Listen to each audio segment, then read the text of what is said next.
Waiting for that bell, which we have bells again now that we're live. All right. Well, welcome everyone to the adjourned City Council meeting of April 12th, 2021. For a public forum, a temporary public comment email established for the City of Las Banos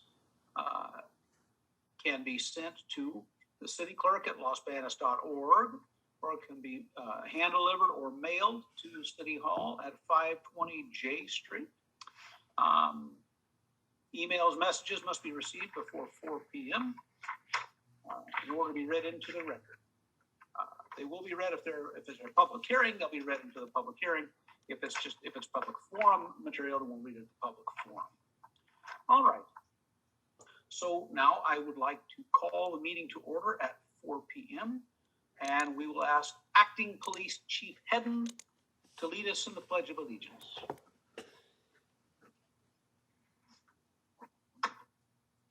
I pledge allegiance to the flag of the United States of America and to the republic for which it stands, one nation, under God, indivisible, with liberty and justice for all.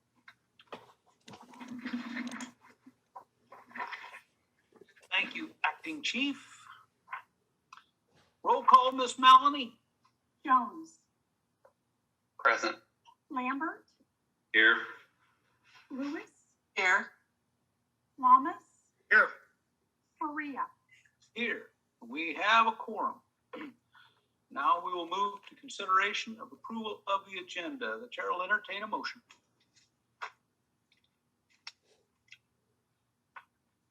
Mayor, Councilmember Jones. Thank you. Motion to approve the agenda. Thank you. Do I have a second? Mayor, I'll second.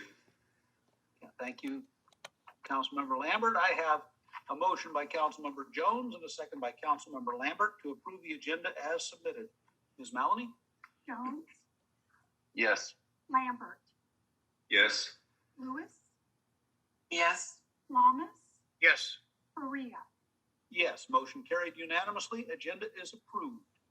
We'll move to the public forum. Members of the public may address the City Council on any item of public interest that is within the jurisdiction of the City Council. This includes agenda and non-agenda items. No action will be taken on non-agenda items. The public may submit their comments by submitting a written statement by dropping it off in the utility payment box at City Hall, 520 J Street, by mail to 520 J Street, or by email to the city clerk at losbanos.org. Comments received will be read into the record during the council meeting. Ms. Maloney, do we have any comments? I have received no comments. Thank you. Having no comments, we will close the public forum and move on to item 6, the City Council Priority Workshop. And for that, we go to Finance Director Williams. Good evening, everyone. We're back as requested for the second round of the Priorities Workshop. I am going to go through my PowerPoint presentation, but I'm not going to go over it in as much detail as I did before. I kind of just want to give everybody a little bit of a refresher and then skip ahead to council discussion. So basically, we have the same goals as we did. We want to identify what is important to our community, review the existing goals, modify any existing goals that you may like to, and then create and prioritize, either create new goals or prioritize the goals that were put forward at the last meeting.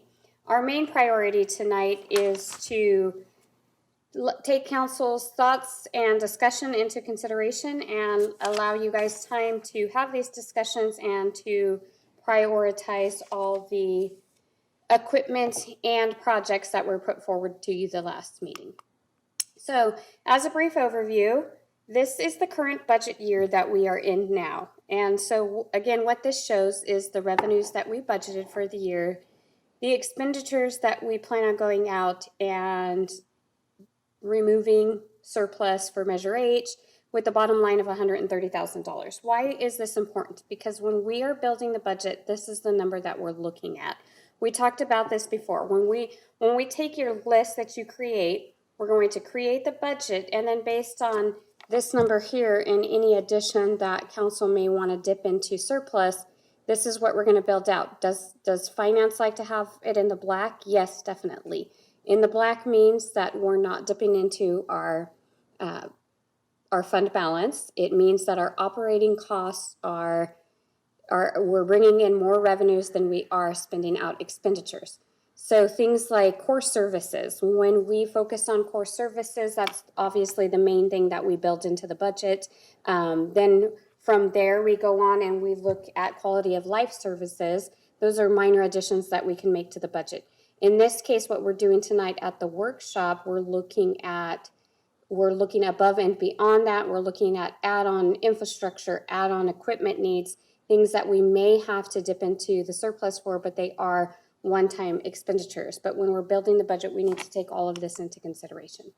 So again, a brief overview. That was the annual amount. This is the estimated amount at the end of the year.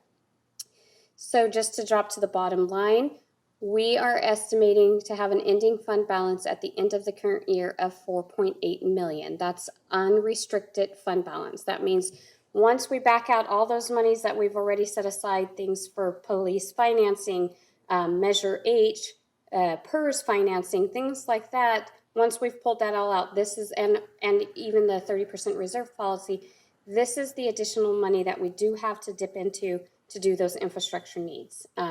We need to keep in mind when we are building these things, again, we have to keep in mind core services. Those are first and foremost. We do want to take a look at other things, for instance, recreation coming back to the city and how that's going to affect the city.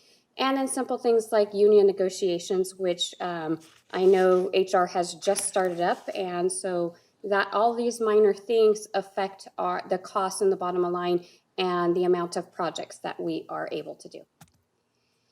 So as we touched on last time, internal fiscal health, of course, like I just mentioned, we look at all the budgetary restrictions when we're building the budget. That includes the pandemic.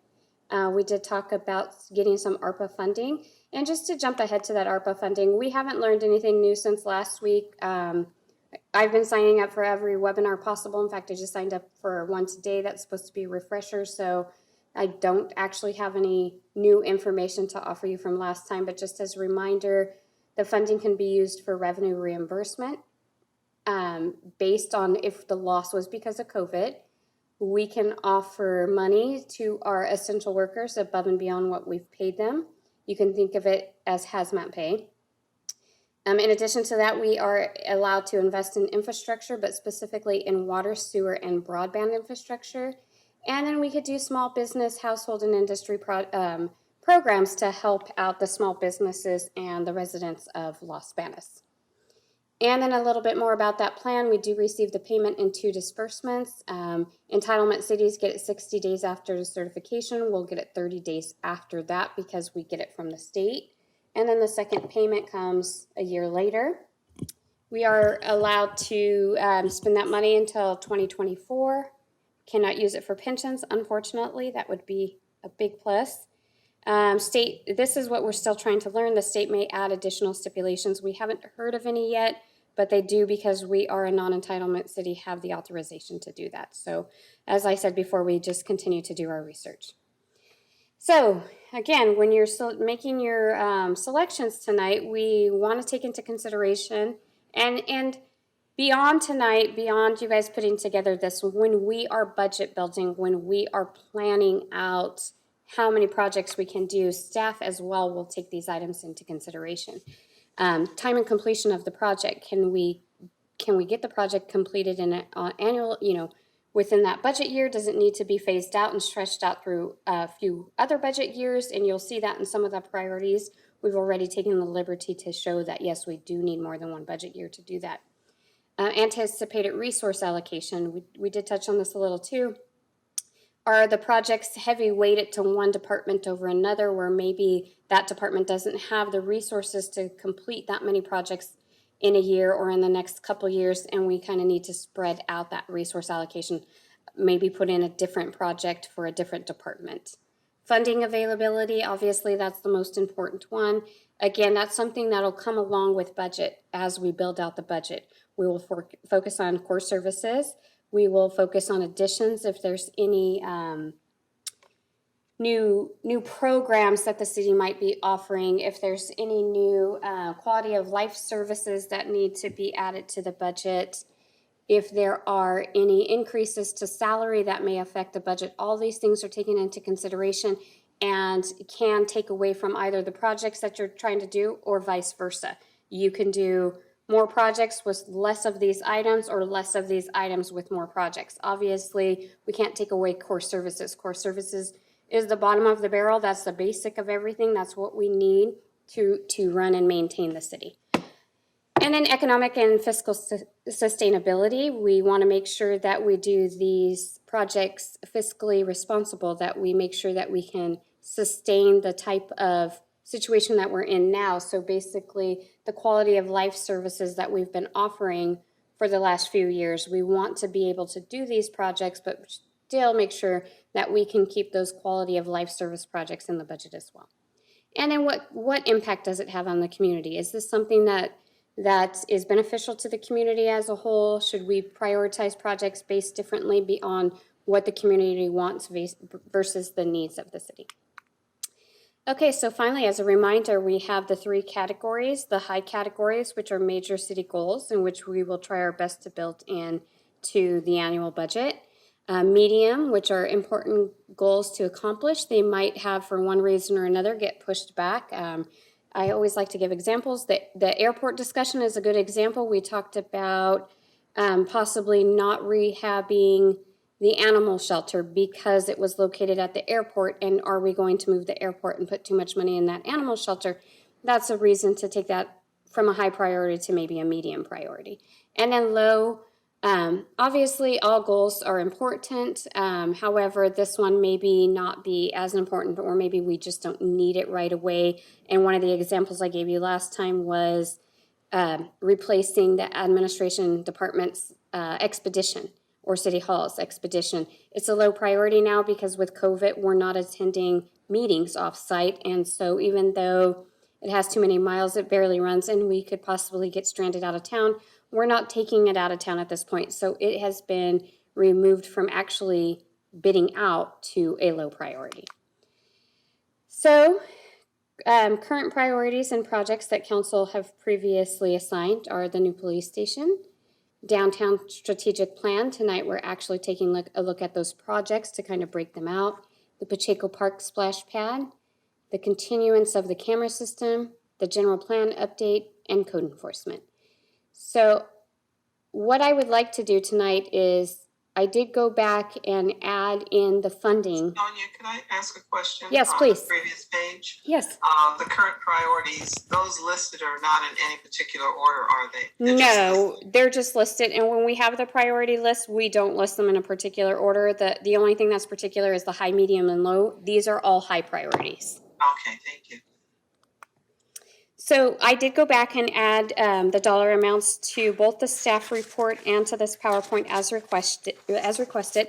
And just to save space, I know it's kind of hard when we abbreviate to remember things, but you are going to see on the next couple slides the abbreviations, and those are what fund that we are paying it out of, whether it's the ongoing cost or the initial cost. So we have the enterprise funds, and as a reminder, that's water, sewer, and garbage.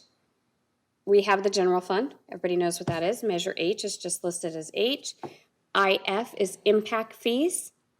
P is Measure P, and then TBD is to be decided, which means that most likely it's a high-cost project and a funding source wasn't recognized. I think the only one that we actually have in this case would be the ladder truck for the fire department, and it's more of a TBD because they are actually pursuing a grant at this time too, so hopefully we get that because it would be a general fund hit. So if you would like, I could go back through the projects. I don't know what the mayor, maybe you would want to give me some direction. Would you like me to go back through all the projects? Do you just want to start council discussion? Let's ask council. Okay. Let's go through the council and see if there's any particular project each council member would like fleshed out a little bit. Mr. Jones? You know, we keep kind of just caring about this airport. It keeps getting tucked away. It comes up, seems like every couple of years, and then it goes away. We need to figure out this airport situation and start planning towards it as well. We might as well do it now, even though we don't have the money to do it all. We need to figure out where the next airport's going to go. And I know we have all sorts of issues with that. We just have to push through all those issues. And we have to do something with this animal shelter. Last talk was something about spending about $2 million on it, and I just cannot see how spending $2 million on a property that we really don't want it there in the long run it is worth it. $2 million seems like it should ought to get you a new facility, and it doesn't have to be fancy. These animals, they don't care what color the thing is or how it's built, just as long as it's a safe, quiet place for them. So I think we really need to be identifying a parcel for a permanent home for the animal shelter, getting that out of the way here in the short run, at least identify the property, maybe purchase the property. I know we still have some RDA property or some DLA property there. And I think we need to start working on trying to get some estimates for what an animal shelter is going to be. I know our consultants gave us some estimates like $13 million, and that's just outrageous. It doesn't need to be that fancy. It could be stripped down. Like I said, those animals, they don't care what all the bells and whistles it has, just as long as it's kind of a safe place for them and it's inviting for people to come in and adopt animals. And then second part of all this is we have to identify some ground to move that airport to and figure out how to make that airport a little bit more budget friendly, meaning that we're going to have to figure out a way to make money off it, like adding more hangars and more industrial components to it, to where we can essentially try to attract some bigger commerce off it. So that's my biggest thing that I want to see added to the existing list. Okay, very good. The animal shelter and the airport, and dealing with that situation, deciding exactly what we're going to do with those, and maybe plan for a nice animal shelter, but not a glorious one at this time. Yes? Exactly. Thank you, Mayor. You bet. Mr. Lambert. I agree with Jones on the animal shelter. Also the airport location also. And then I'm okay with just going ahead and starting going through all the priorities again with the presentation. Okay, very good. Ms. Lewis?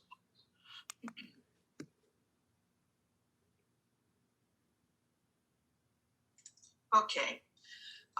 Well, I would like to go through the priorities again. In regards to the animal shelter, certainly the amount of money seems to be cost prohibitive based on the fact that at some point we're going to have to move that airport. The airport right now is mostly, as I understand it, the hangars that we have are for people who locally live here and have airplanes. And the biggest use of that airport is airplanes coming in and out, because the cost of fuel is a lot less here than it is in other areas. So that's where we make money. Beyond that, I don't know that it's really making any money. And I know that as long as it sits there, we're going to have to take grants for resurfacing and things like that. And if we ever get to the point where we can find new land to move this airport, we've been told, and certainly, things can change over time, that we pretty much have to have that airport on the ground and operating before the Federal Aviation will allow us to close this one down. Otherwise, all the monies that they've given us are going to be due back to them. I wouldn't be in particular favor of putting any more capital on the ground at that airport, because that's not going to be the money maker for us. We don't have that many people in our area that have airplanes that we need to put that kind of money into that. But the gas is what we sell, and so I personally would like to see that airport go away, because that land is too valuable to the city for just landing and getting gas, and for the few people who have their private aircraft that like to fly for recreation purposes. The animal control, the animal shelter is an issue, and it is in desperate need of a change. I think perhaps if we can maybe introduce, a new portable or something on the ground that can be moved to a new location once we're able to find one would be a better idea. But I don't want to put, $1 million on the ground as it exists right now. And I do agree with Council Member Jones that we need to aggressively look for other property to move that animal shelter away from its current location. And as we move forward, I'm prepared to, as other council members, if they agree, to discuss the budgets otherwise. Thank you, Mr. Mayor. Thank you very much. Mr. Yamas? Thank you, Mr. Mayor. Yeah, I agree. We need to tackle that, both issues, the airport and the animal shelter. Maybe look at some short-term improvements for the comfort of the animals. And then I'd like to delve a little bit deeper into the code enforcement vehicle, what type of vehicle, et cetera. That's all. Thank you. Okay, thank you. Ms. Williams, does that give you?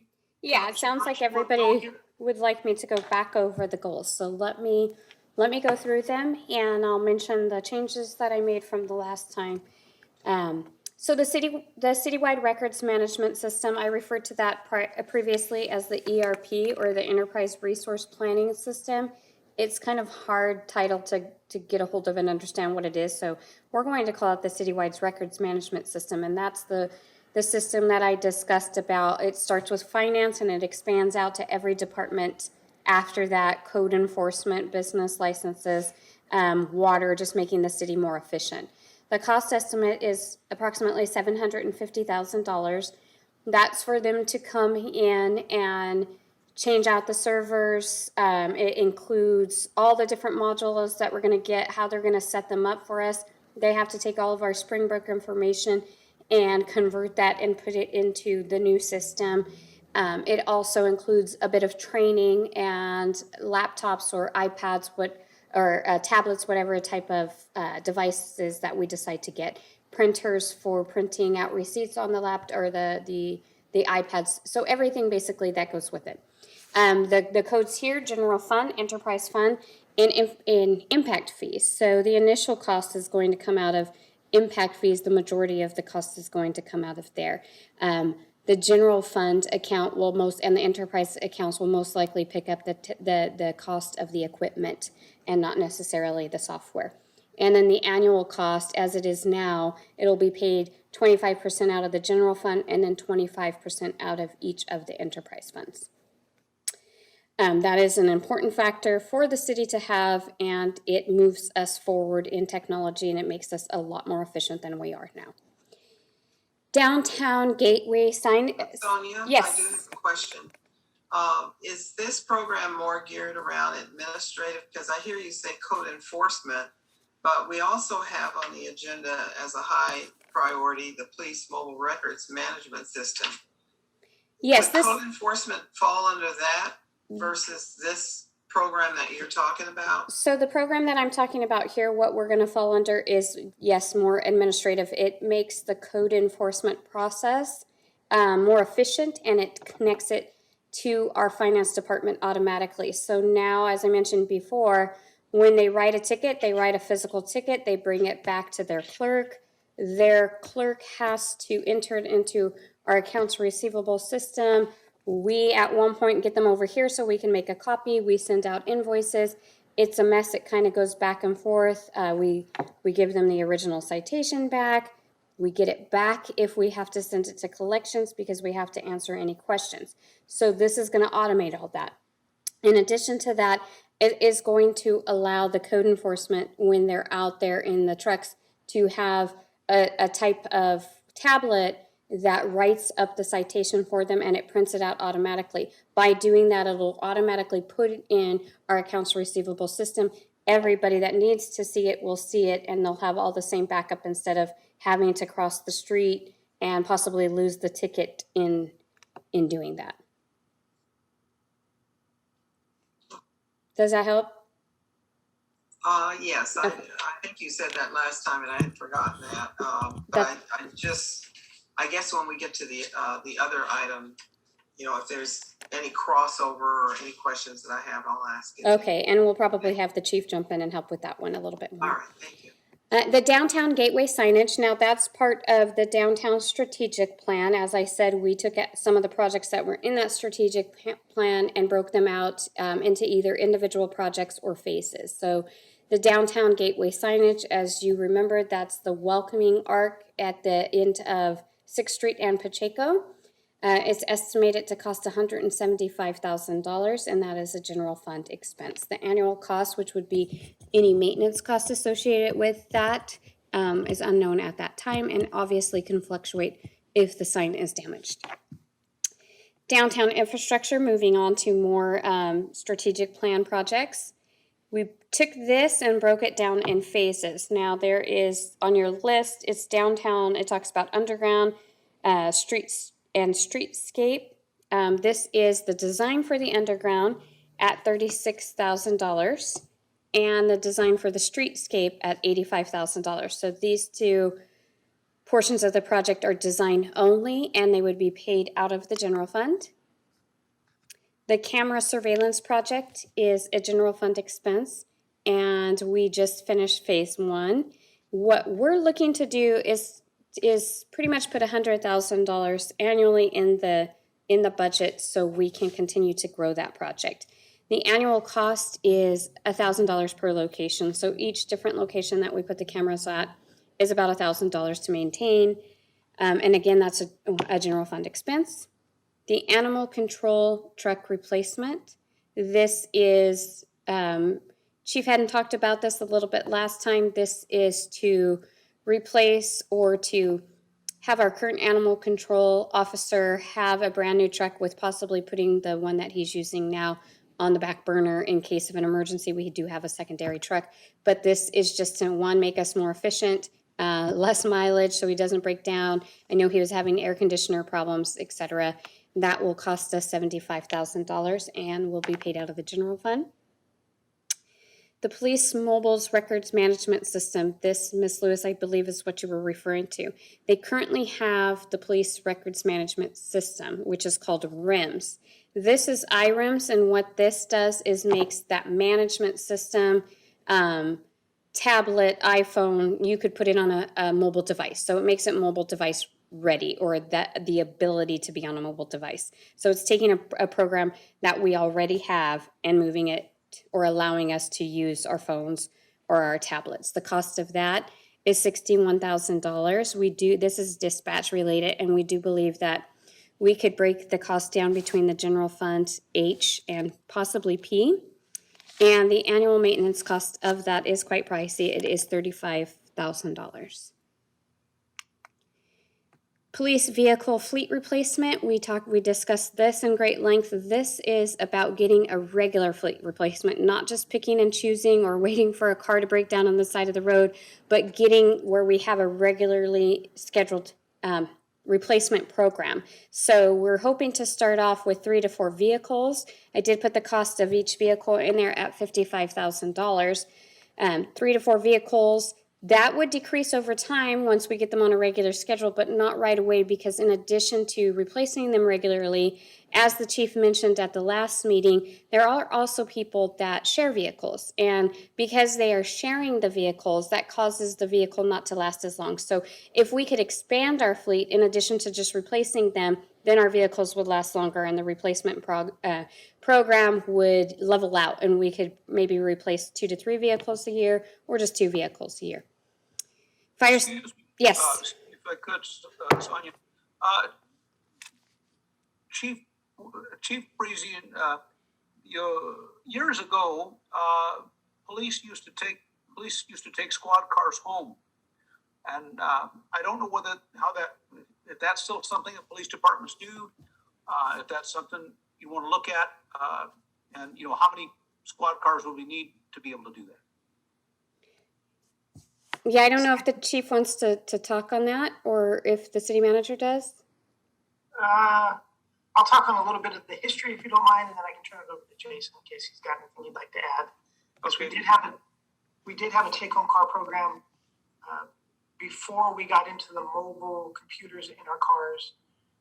At the time we went away from the take-home car program, we installed all the mobile computers. It was expensive. We didn't have that many mobile computers. The chief at the time decided to do away with that program, reduce the size of our fleet, keep it an operational fleet that runs out of the back lot, and for the safety of the computers so they didn't get stolen out of the cars. I don't think that's really a concern anymore. I think take-home car program has a lot of benefits. Police officers actually take care of their vehicles a lot more when they're assigned to them personally. I've seen some of our officers wax their cars, and they take pride in ownership in their vehicles, and that's a good thing. To get us to an operational level where we could assign all of our patrol officers a take-home car, we'd probably have to get somewhere in the range of 28 patrol cars, maybe 26. And I think we're at about 19 or 18, yes. 18 patrol cars currently. So you're talking about an additional, I would say, additional 10 cars, because we'll have to keep a couple spares. Every time we get in a pursuit, we send them through an inspection process, a post-pursuit inspection process. But I think it'd be a worthwhile opportunity or operation if we can afford that. It also helps keep crime down in neighborhoods too. When people see a squad car, they're less likely to commit a crime. You'll find some officers occasionally are hesitant to park a patrol vehicle in front of their house, but on the whole, it seems to be a positive program. Jay, do you have any comments? No, I would just say that one of the reasons that we went away with it originally, I loved the program. I thought it was great for the reasons that the mayor mentioned. You see a patrol car when you turn the corner in your neighborhood, and maybe if you're unfamiliar with the area, you're likely to slow down or avoid crime and things like that.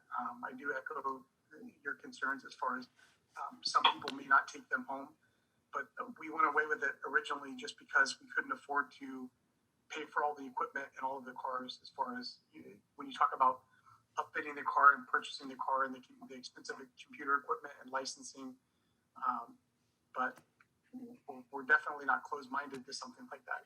The cars certainly lasted a lot longer. Okay.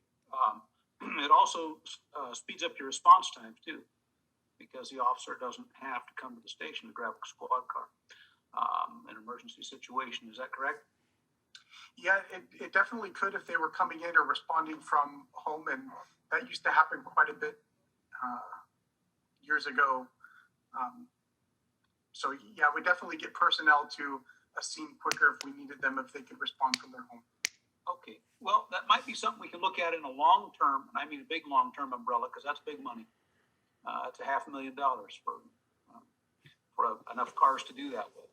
But that's one of those, I think, as we go through this and we get to the end of this, these really long-term things, long-term planning. So thank you, pardon the interruption, and thank you for the information. Carry on, please. Okay, thank you. Thank you. Fire Station 2, this is to expand the crew quarters to accommodate 3 firefighters. We did look at funding this with Measure P, but it's not in the current expenditure plan, so it would be a general fund expense, and it's estimated to cost $200,000. Station security, this is, excuse me, I'm tongue-tied tonight. This is also for the fire department. This is to complete the security, which is the last things are to install the bullet-resistant window in the front lobby area, and this will complete that project, and that's estimated at $35,000. And then Scpa replacement. We actually started this in budget 2 years ago, started replacing them on an annual basis. We took to council at mid-year and increased to make sure that we could do it again this current year. And it's just equipment that obviously we're required to replace, but we want to make sure that it's on an ongoing maintenance schedule and that we don't fall behind on this. So that's another $100,000 annually. And so far, we have been able to pay that out of Measure H. So those are all the high priorities that staff has for you. Moving on to medium priorities. Again, with the downtown infrastructure, this is part of the downtown projects. This is now the construction of the underground, which is $1.5 million. The design and construction of the street lighting, which is estimated at 1.25. And then the construction of the streetscape, which is unknown. And we won't know that until we do the design and go out and do the study for that. So that's really hard to estimate and really does throw off our costs and what we can do here, because if we start it, we obviously want to be able to finish it. We do know that this is something that we would have to spread out over several years, but just to be fair, we do not have a cost estimate for you. Downtown parking, we discussed this a little bit. This would be a general fund expense to study downtown parking. So basically to see if it's feasible for areas we're either considering or maybe for areas that we haven't yet considered. If it's feasible, does it work for downtown parking? And what would we need to do to that area to bring it up to code? If we rehabilitate the current areas that we have, the current downtown parking, we're estimating that to cost us $175,000, and we're estimating new construction for additional parking at $180,000. And then the popular animal shelter addition and upgrade, again, a general fund expense. So to break this down, we talked a little bit about how it was going to cost over $2 million, and the parking lot upgrade at the airport, where we currently are, is estimated to be $220,000. The wheelchair ramp upgrade to make us ADA compliant would be $30,000. And then shelter improvements. Again, this is for a current animal shelter and not moving the location, would be approximately $1.7 million.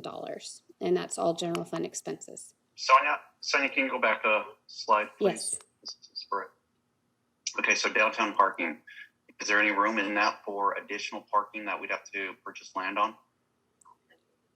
I don't believe that this does not take into account purchasing the property. No, it takes into account the study and what it would cost to rehab a new site. But no, I just realized it does not. I wasn't given that cost. It does not take that into consideration. Okay. So it would have to be something that we identified during the study, and then would have to come back for council approval on whether or not they wanted to add any additional property purchases to the budget. So, Sonia, so it costs $75,000 to do a study to tell us if we need more parking or not? Correct. That was the estimate. Do we have to go down that route, or can we just observe it ourselves and kind of make a determination on what we see? Stacy, do you want to talk on that since this is your project? Do you mind? Yes. So identified in the downtown strategic plan, that was one of the first of parking management, was a strategy identified. So what it had suggested within the strategy was to study the parking first, because what maybe the merchants perceive as a problem, or even property owners perceive as a problem, may not actually be a problem, and it should actually be studied to determine. There are studies that out of UC Davis and out of UCLA who have studied parking, and you actually want 85% occupancy to have. You want parking spaces filled so that people want to be there because there's activity. So there's a lot that goes into it in terms of just saying, oh, well, most of the parking is full, therefore we need more parking. Actually, that according to professionals, you don't need parking. So we should identify whether it actually is necessary to add more parking. Also, with new uses coming downtown, that should be identified really what is needed to accommodate. Jams 209 is coming into downtown. Is it necessary to provide more parking, or with the mixed use and the trade-off of peak, the peak surrounding uses versus Jams 209 will have a different peak? if it's even necessary. So I think that would really be the first step for us to identify whether it's even necessary to provide more parking. Stacey, I'm glad you mentioned that. Depending on what businesses come in town, downtown, if we happen to get over the next 10 years, maybe 5 restaurants downtown, 5 more restaurants, we could need a lot more parking. So I just want to make sure the study has flexibility that can advise us based on restaurants and capacity and maybe even the type of business that's going to be there, what we should be having. I'd hate for the study to be good for 1 year and it's obsolete 2 years down the road. No, you're absolutely right. We would want that to be included in the scope to include different types of mixed uses, and even within the strategy, it talks about elevating and enhancing the residential uses downtown, but we would need to be able to accommodate parking for those, permanent residences as well. That there should be a formula probably provided. That's typically what I've seen in these types of studies, and that we would be able to utilize that for within the future. Okay, thank you. Thank you. Stacey, when Jams 209 or any other business that may be having a heavy impact on the parking, do we have impact fees that are included when they open those businesses to help pay for any extra parking they may need? No, we do not have an impact fee identified for downtown parking. Okay, so it's just other businesses. If they're opening a new building, is that when an impact fee would kick in? But if they're filling in an old building, there's not. Would that be an accurate assessment? Yeah, so for new buildings, there is impact fees, but they're for specific categories that have been studied. So police, fire, there is public facilities, water, sewer. Those have all been studied and identified, and they're related to capital improvement projects. But the downtown parking was not identified within the development impact fee structure. Okay. Sonia, is that something we might want to look at, or does it cost more to study it? Yeah, it does actually. We have to go back out and do the impact fee that we just passed last year, I believe it was. We would have to do that all over again. And we just did that for the next 5 years. So we are required to do that regularly. Maybe it's something that we pick up the next time we do it instead of doing a special assessment for it. Okay, right. Next time around. I can add, within the study, we will ask for solutions, whether it is mitigation fees or other types of solutions that the city can explore to be able to help us construct or financially construct new parking if it's needed. So we can include that within the study. So the study then would include a matrix, and the matrix is necessary in order to impose an impact fee, correct? Right, it would have to have a nexus. Correct, yes. A matrix or a nexus, so that's the word. Ms. Lewis, I think, wanted to chime in here. Thank you, Mr. Mayor. Thank you.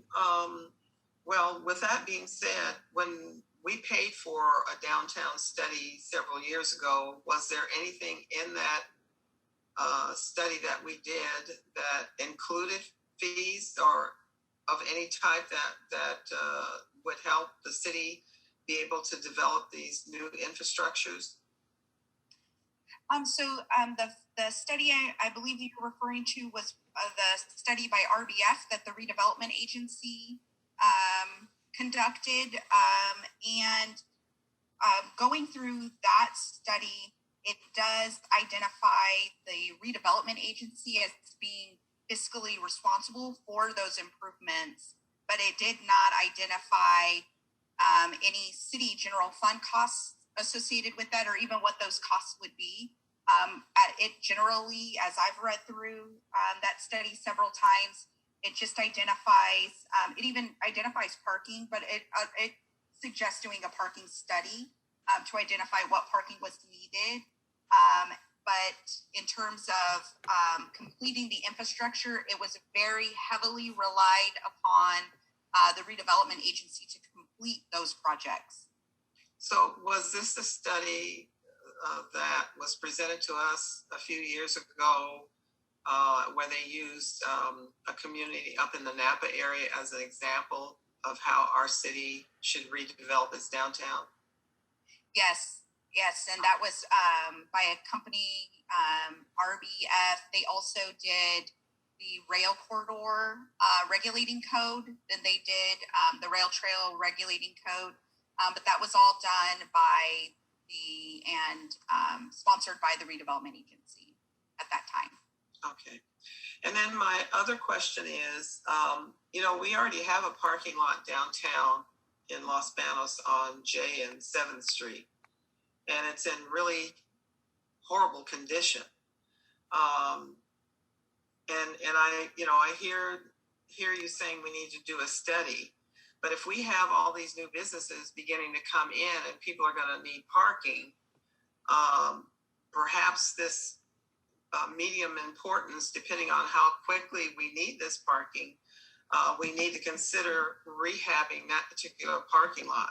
The other issues on the study and any new construction can remain in the medium area, but if it comes to the point where we don't have enough parking downtown, that certainly is something that I'm willing to look at to move up as a possible priority to get that downtown parking lot rehabbed.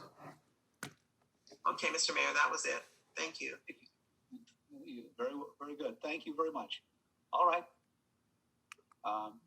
Sonia, Okay. back to you. Code enforcement vehicle. This is for a new code enforcement vehicle, which would be paid out of most likely the general fund. Quite possibly, we would look at if there was any available funding in H. It's probably not a likely scenario, and it would cost $50,000. License plate reader program.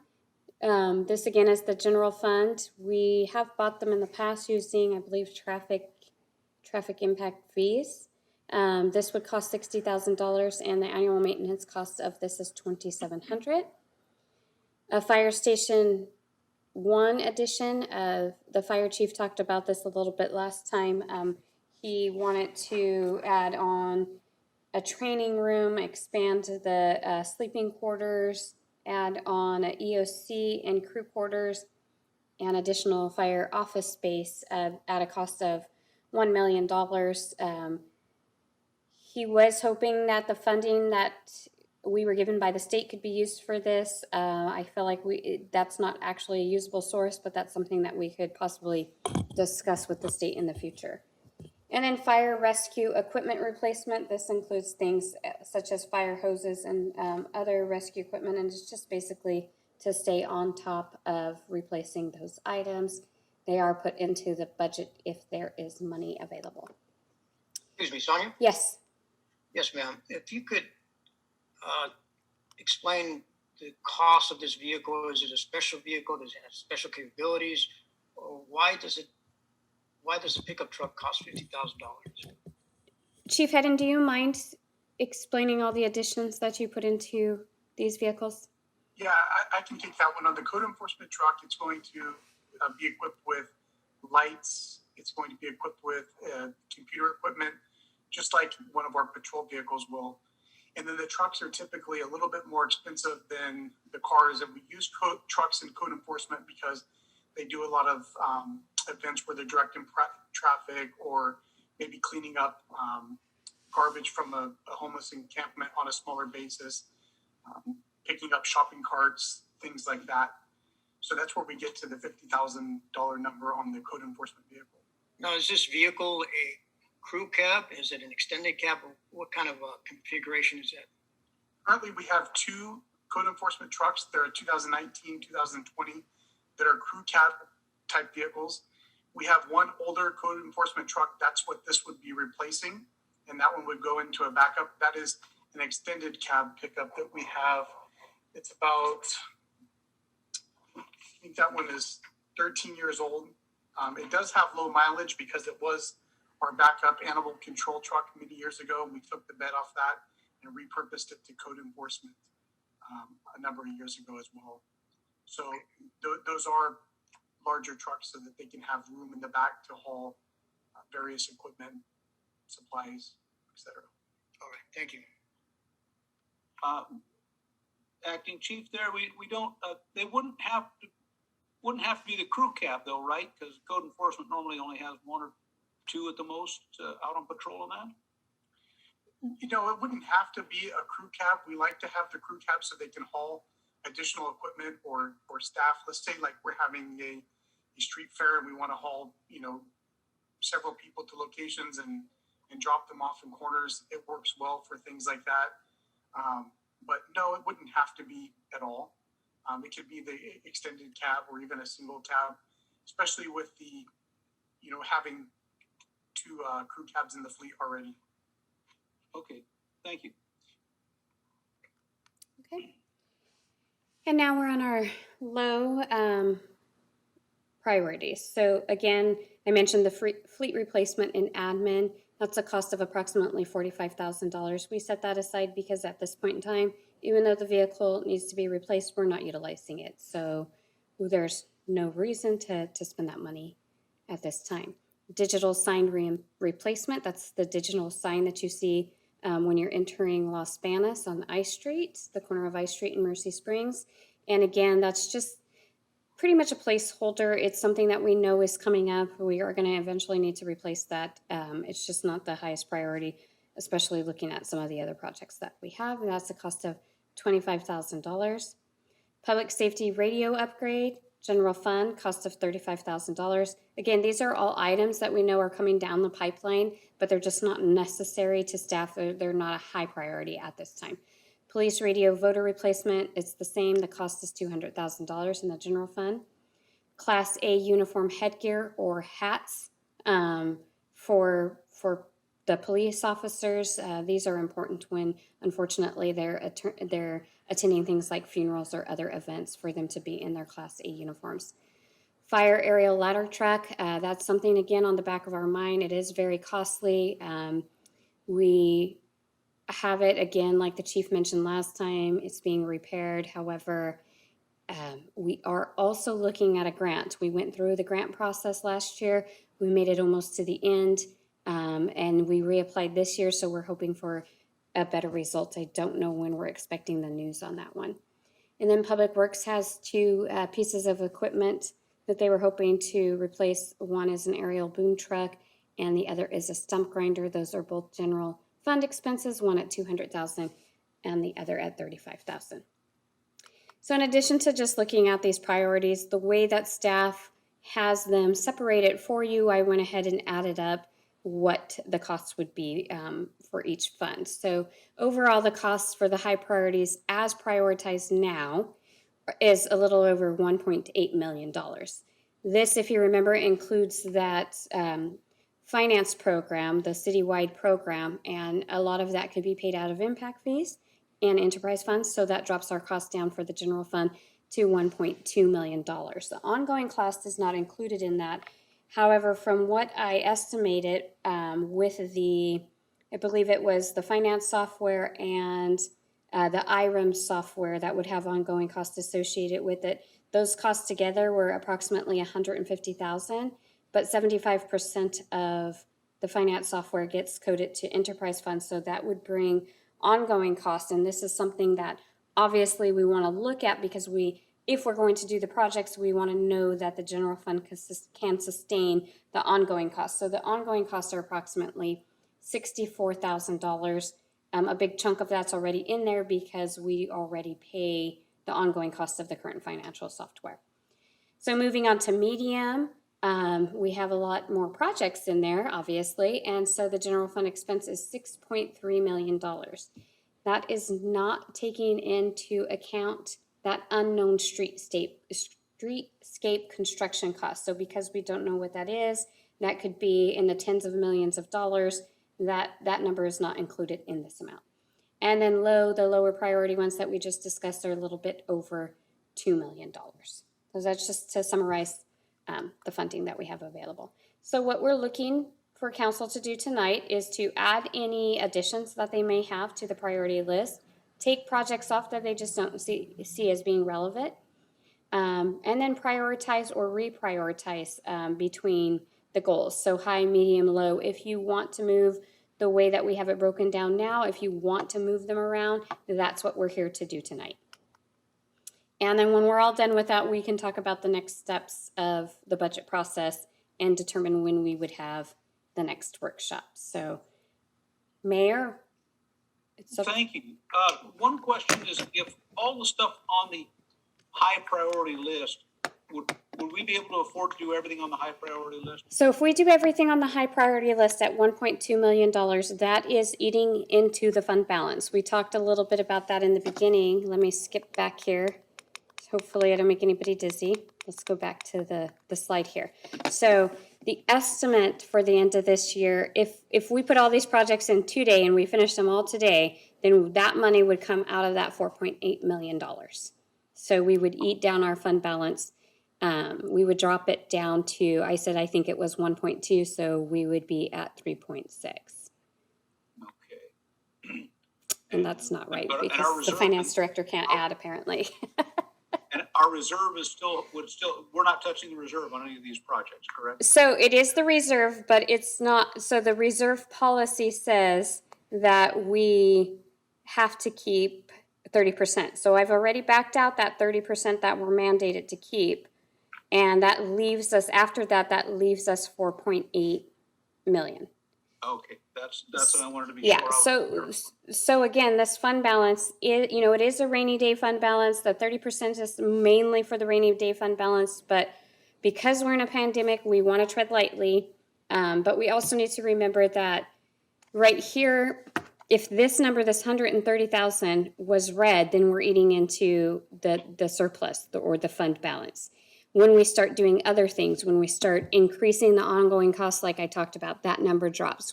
When we do any type of COLA increases, that number drops.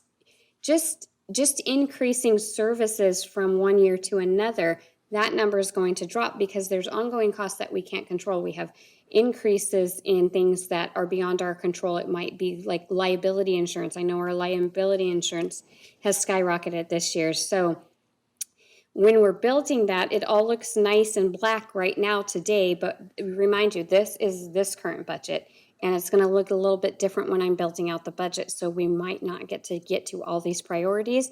We may have to worry about the core services and the quality of life items in the budget. And that's something that my department and the city manager will build and bring back to you.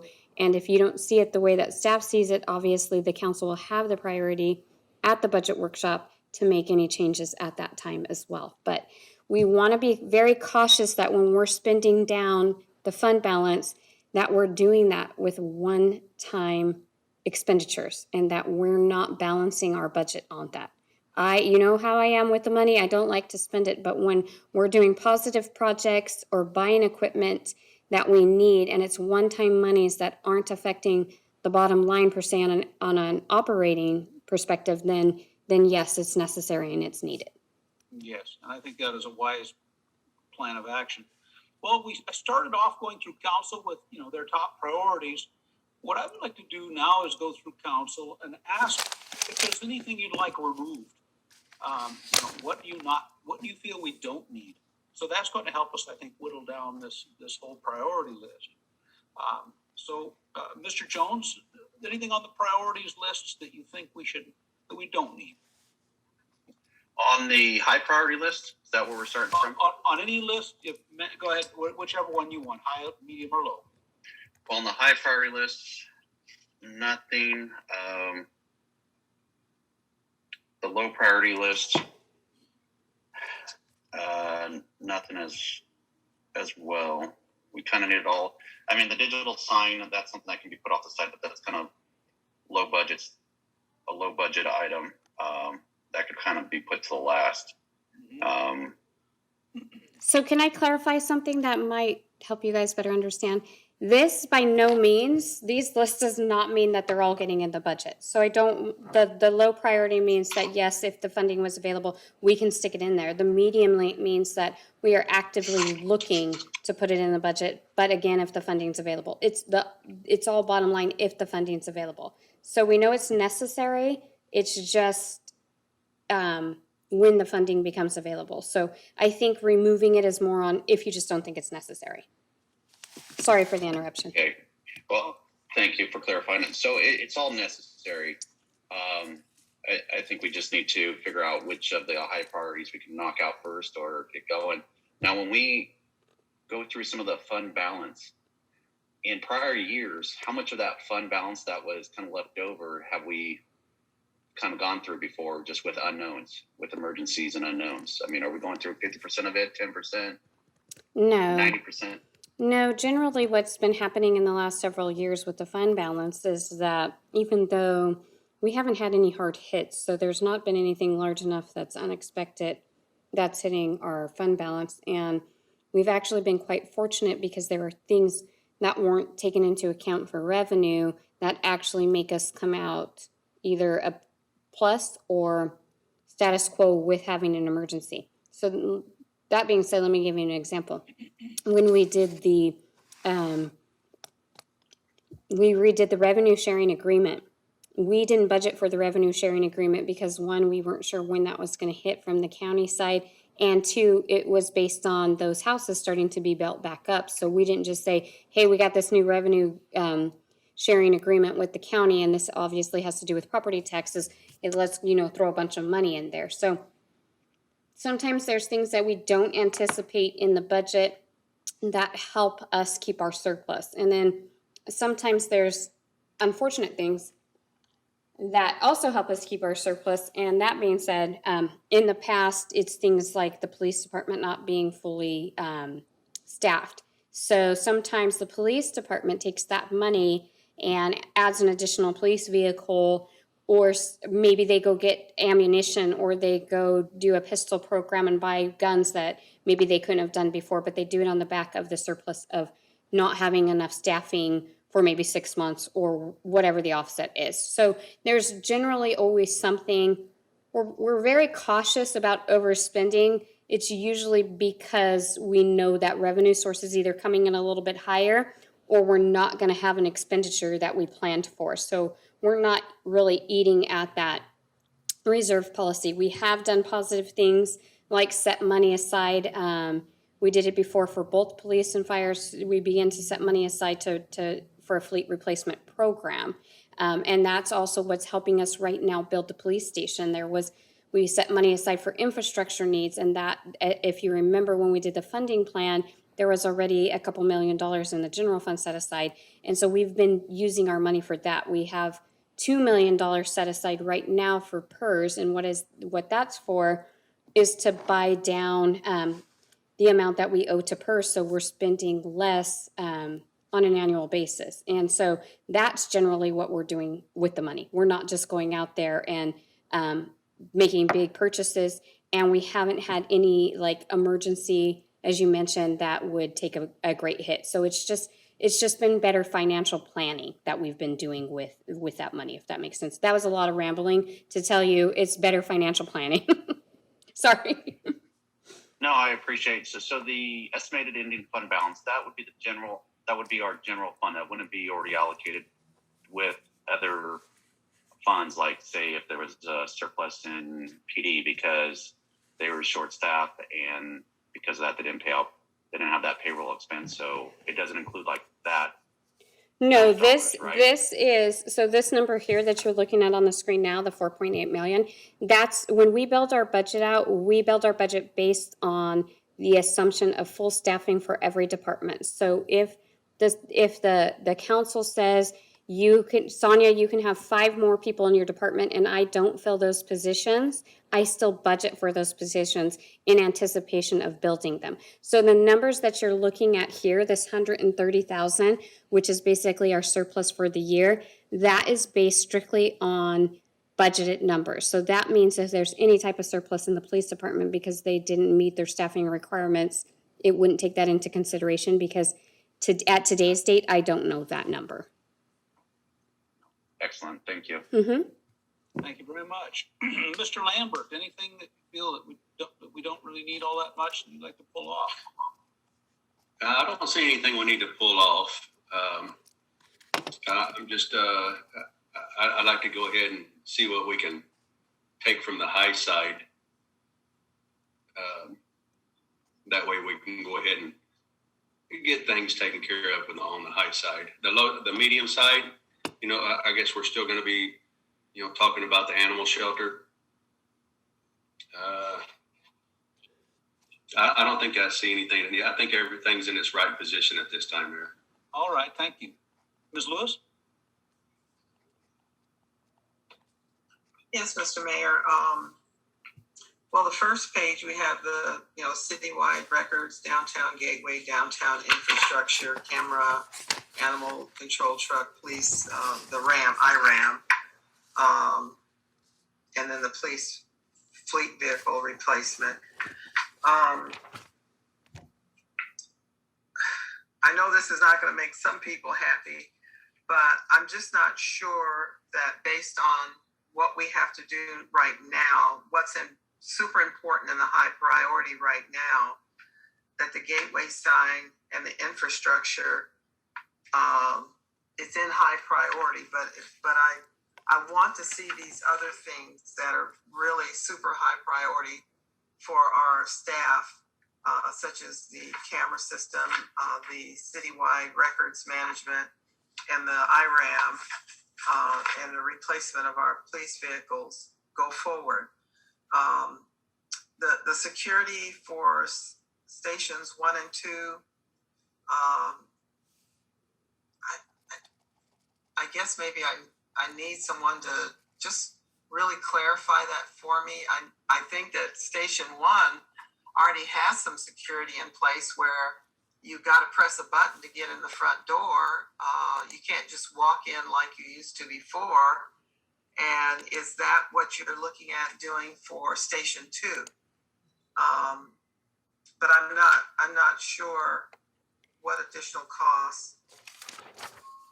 Well, it says station security and fire station 2 addition. So is that what we're looking at for station 2, what they've already done in station 1? So yes, they are going to separate out the lobby and put in that bulletproof glassing that you see in station 1 to separate it out for the security of the staff.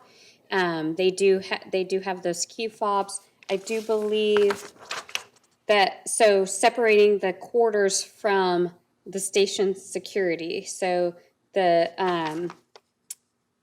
hold on, I'm trying to find the right slide here.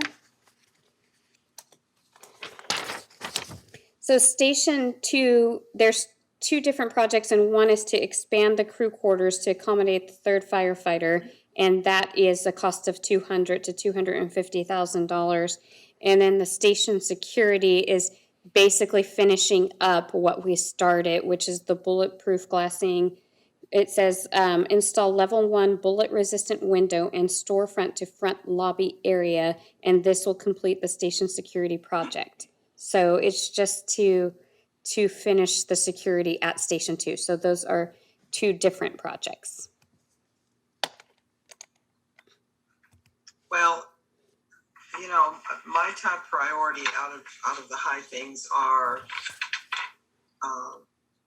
anything that has to do with keeping up our law enforcement and our fire department. And I know that these other things are important to our downtown as far as infrastructure and to enhance our downtown.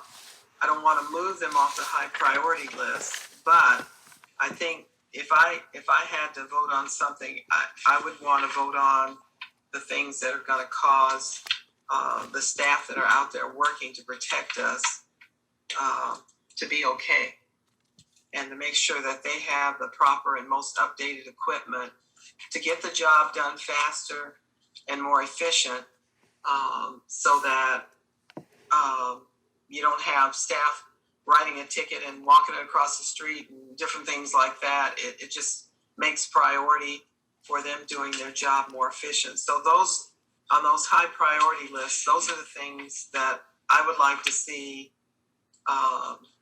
come about over the downtown. And I don't want to take the downtown off high priority.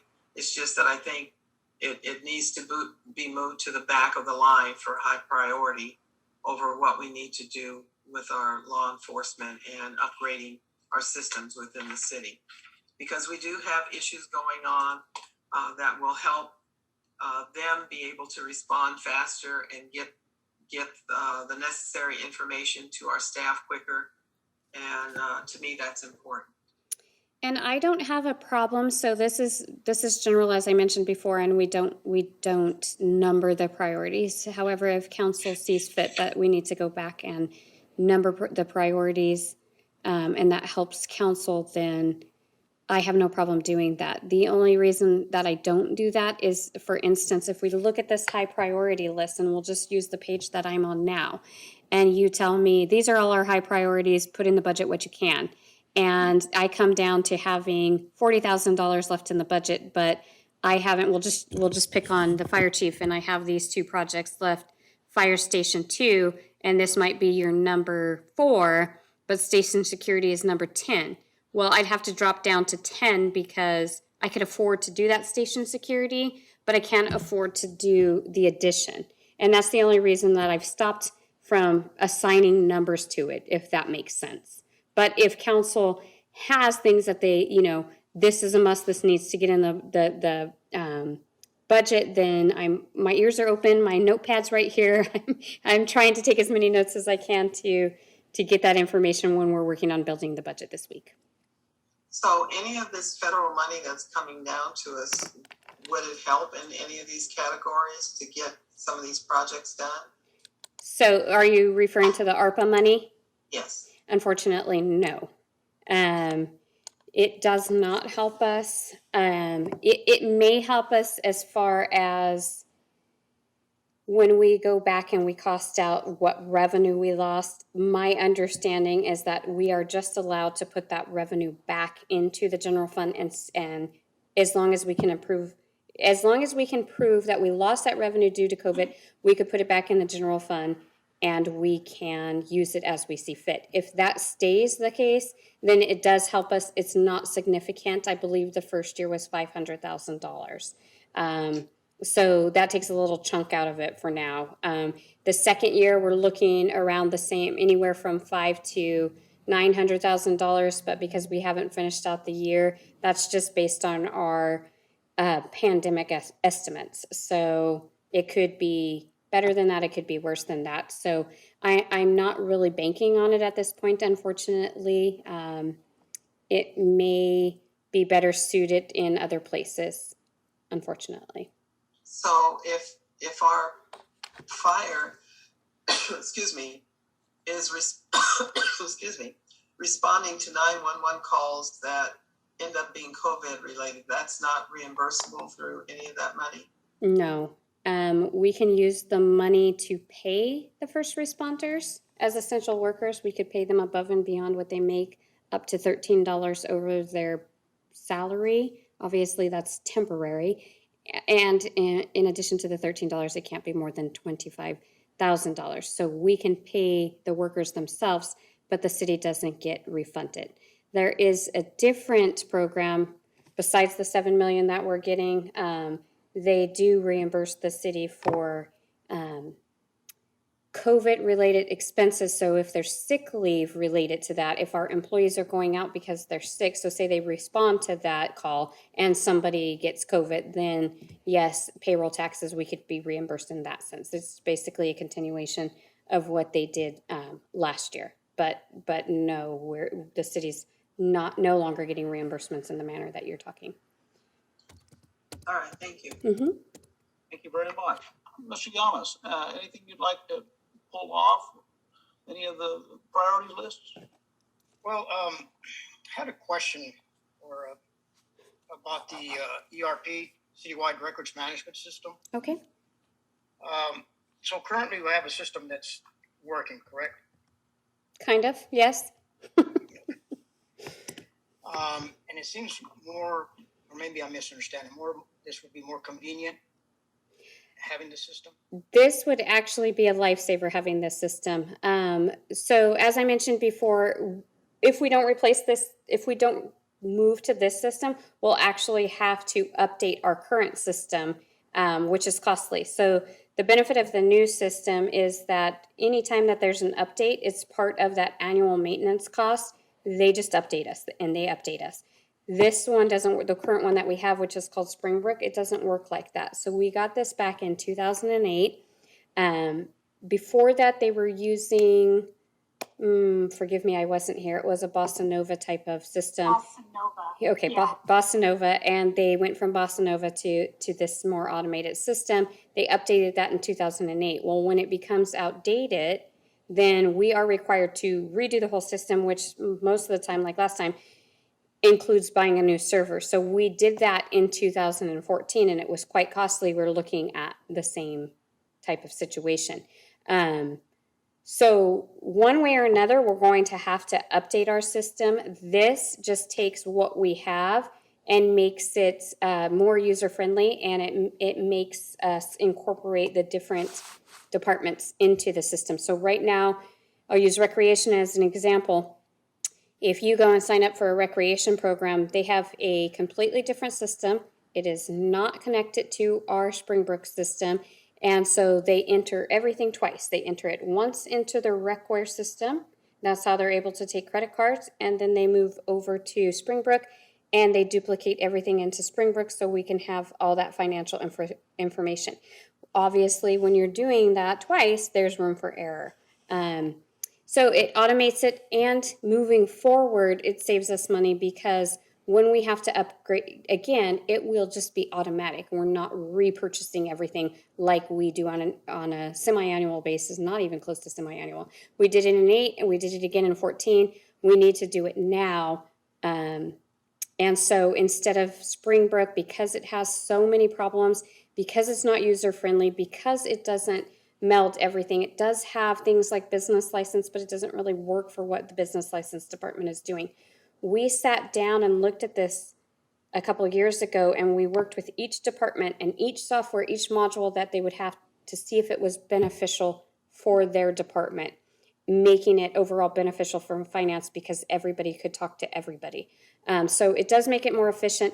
The impact fees that are going to pay for the majority of this system are there for this purpose. They are designed to replace software programs like this. So the money is available. Again, the only thing that's would be an ongoing cost or an initial cost would be purchasing all those tablets, and then the ongoing cost of the annual maintenance fee. But again, instead of taking a big chunk of change in 5-6 more years and rebuying all this software, we're paying a little bit at a time, and we're getting an annual update to the software.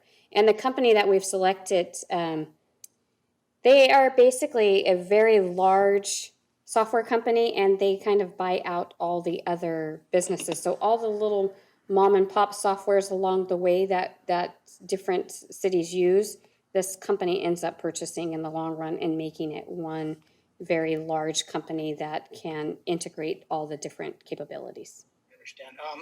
The reason I'm asking about this is that, again, it's a very large amount of money. I understand the complicated system that we have now, and this would automate it and simplify it. However, looking at our police vehicles and the issues that were brought up as to the lifespan of these vehicles, I'm looking at this as, can we put this off for another budget cycle? Because with this money, we could purchase 8 vehicles and really do a lot to ensure that our vehicles are ready to respond, which I think is a higher priority, public safety, where this is maybe something we could put off again for the next budget cycle. Again, purchasing 8 vehicles and still having additional monies left over for other projects. Something, again, to consider.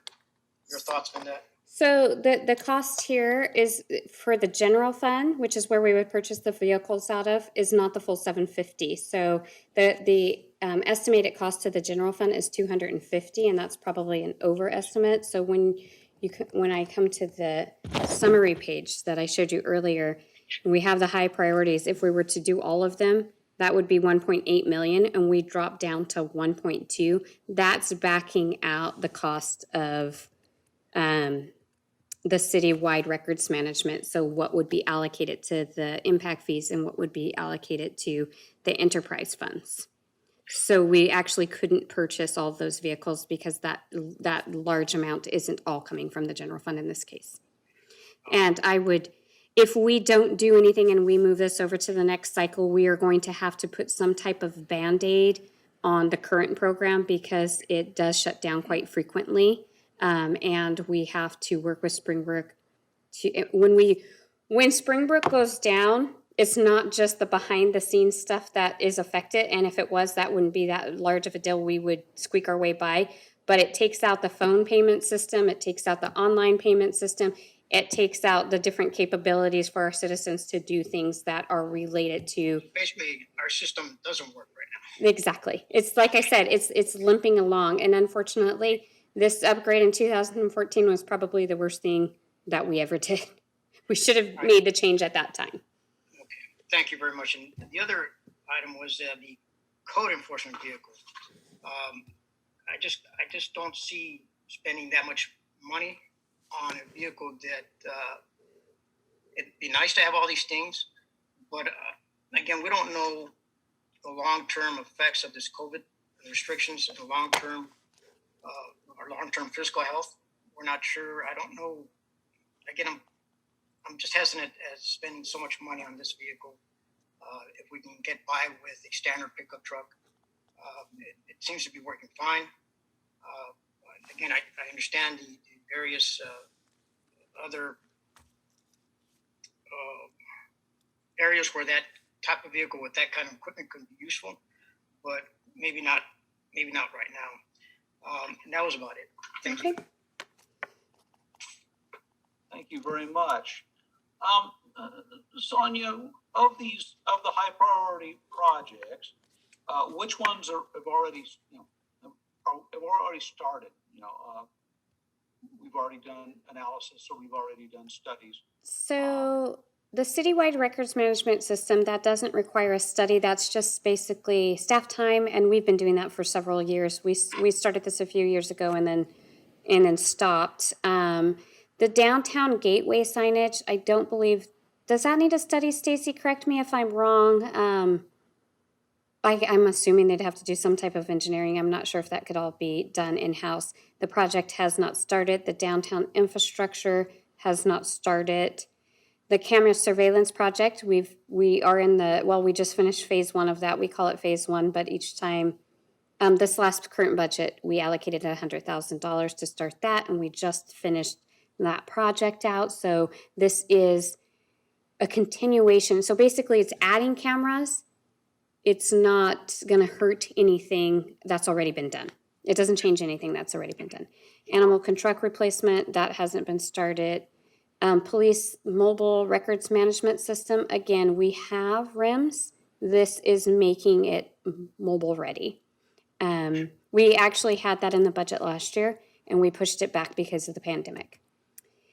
The police vehicle fleet replacement, again, we pieced this together. For a while, we were setting money aside. We stopped because of the pandemic. This is very important because, like I said, this is, we're replacing them when we can or when we have to, and it would be better just to get this on a regular schedule. The fire station addition, that hasn't started. The station security has started. This is just that final phase of adding that last bulletproof glass.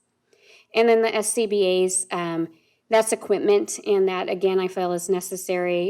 It's the breathing apparatus for the firefighters, and those are on a regular schedule to have to be replaced. Of course, anytime we get a new firefighter, we have to get one, but we need to keep them. They do test them, but we need to keep them on a replacement program in order to keep our firefighters safe. And that's all I have for the high. Thank you. My goal is that if we've already started something, I don't want to stop anything we've already started. Sure. So we don't have wasted money. On that idea, I will say that the extra room at Fire Station 2, so we can eventually hire that third firefighter. We have to worry. Public safety is the public safety of the general public, and it's the public safety of the public safety employees and agents, and their safety is vital. And we need at least three, I think, on a truck. Ideal, it's 4. But I think the idea of being able to take a full 3-person team out of that second station, I think, is really vital. The city is pretty big now. And when you see it every week, I do my reports. You can see how many responses our public safety are doing. technology. I'm all for keeping our technology at the forefront and at the vanguard. And I think everybody pretty well gets a pretty good idea of how important that is.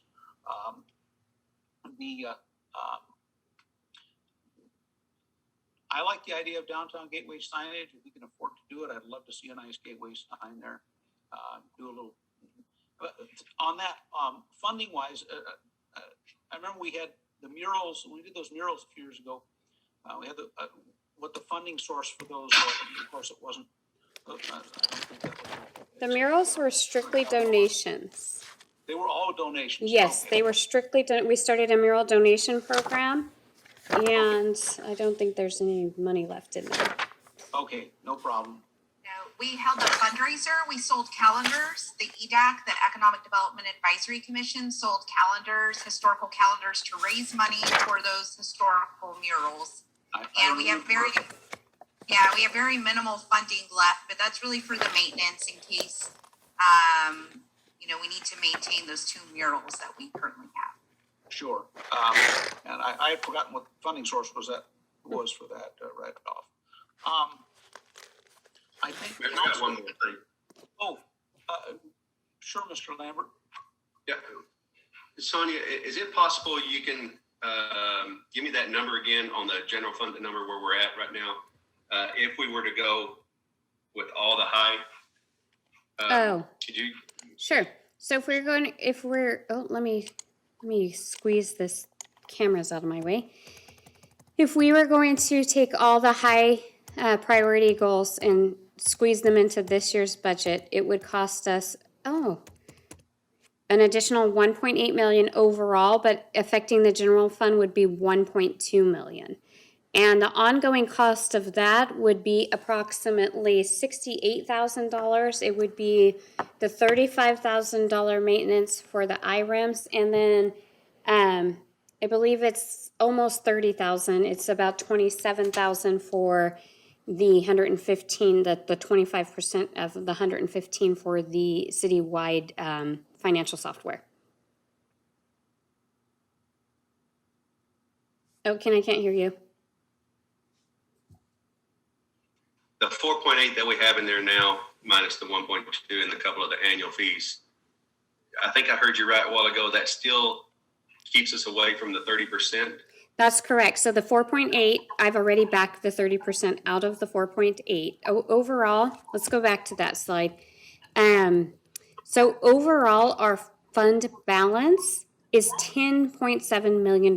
That's our unrestricted fund balance. And unrestricted means that we haven't committed the funds, we weren't by state law or federal law restricted for some reason, and we haven't assigned the funding for something else. So we may have other funding available. As you can see here, good example, we start with 15 million, but we back out $2.1 million because that council previously committed to police financing. And then we back out 2.2 million because that money is assigned to Measure H. So that leaves us 10.7 million.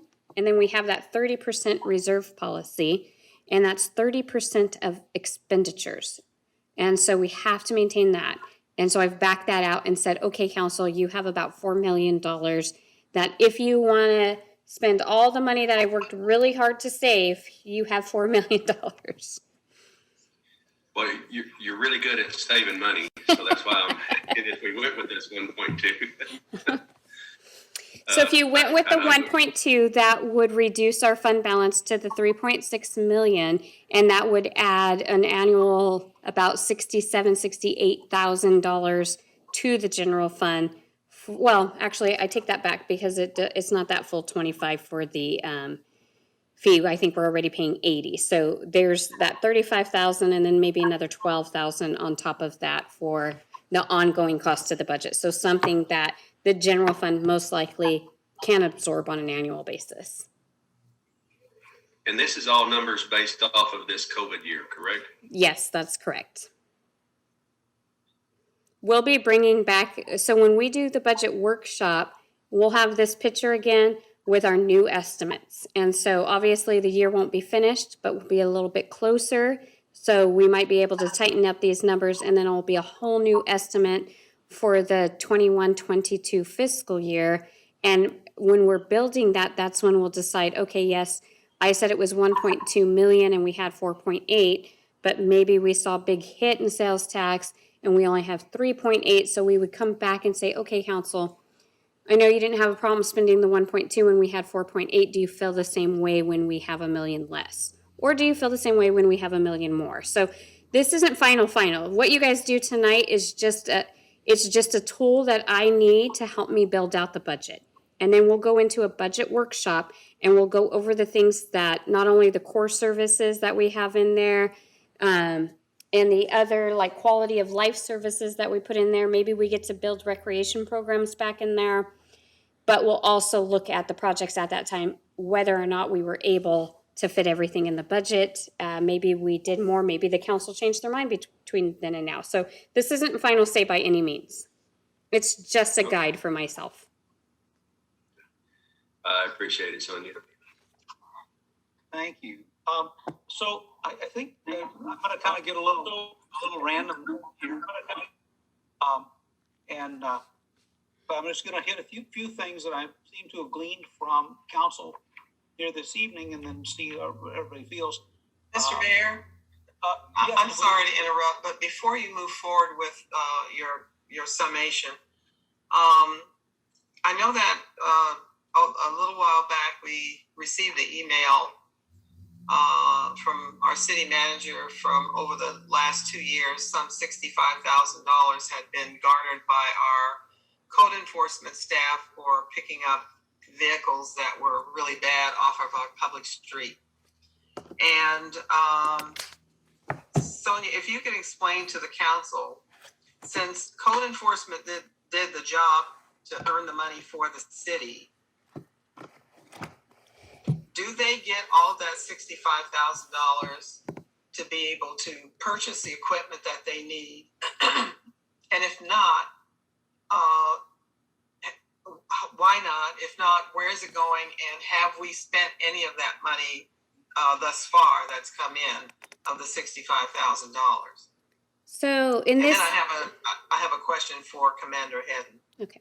So in this case, because it's AVA, there are restrictions on what the money can be spent on. And so, yes, it does go back to them. Usually when something is a general fund benefit, the whole idea of general fund means that it all goes into a pot and everybody gets to spend it out. But AVA is very specific, and there are restrictions on what we spend it to. So when the police department is building their budget, sometimes they do budget items into that. And Chief Hedden may not remember, but the city manager probably does.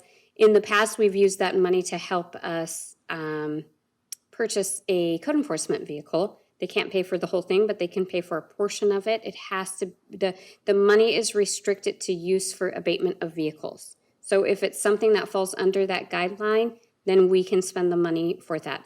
And I do apologize, I could come back with the number, but I don't know off the top of my head what the dollar amount is that we have spent on that.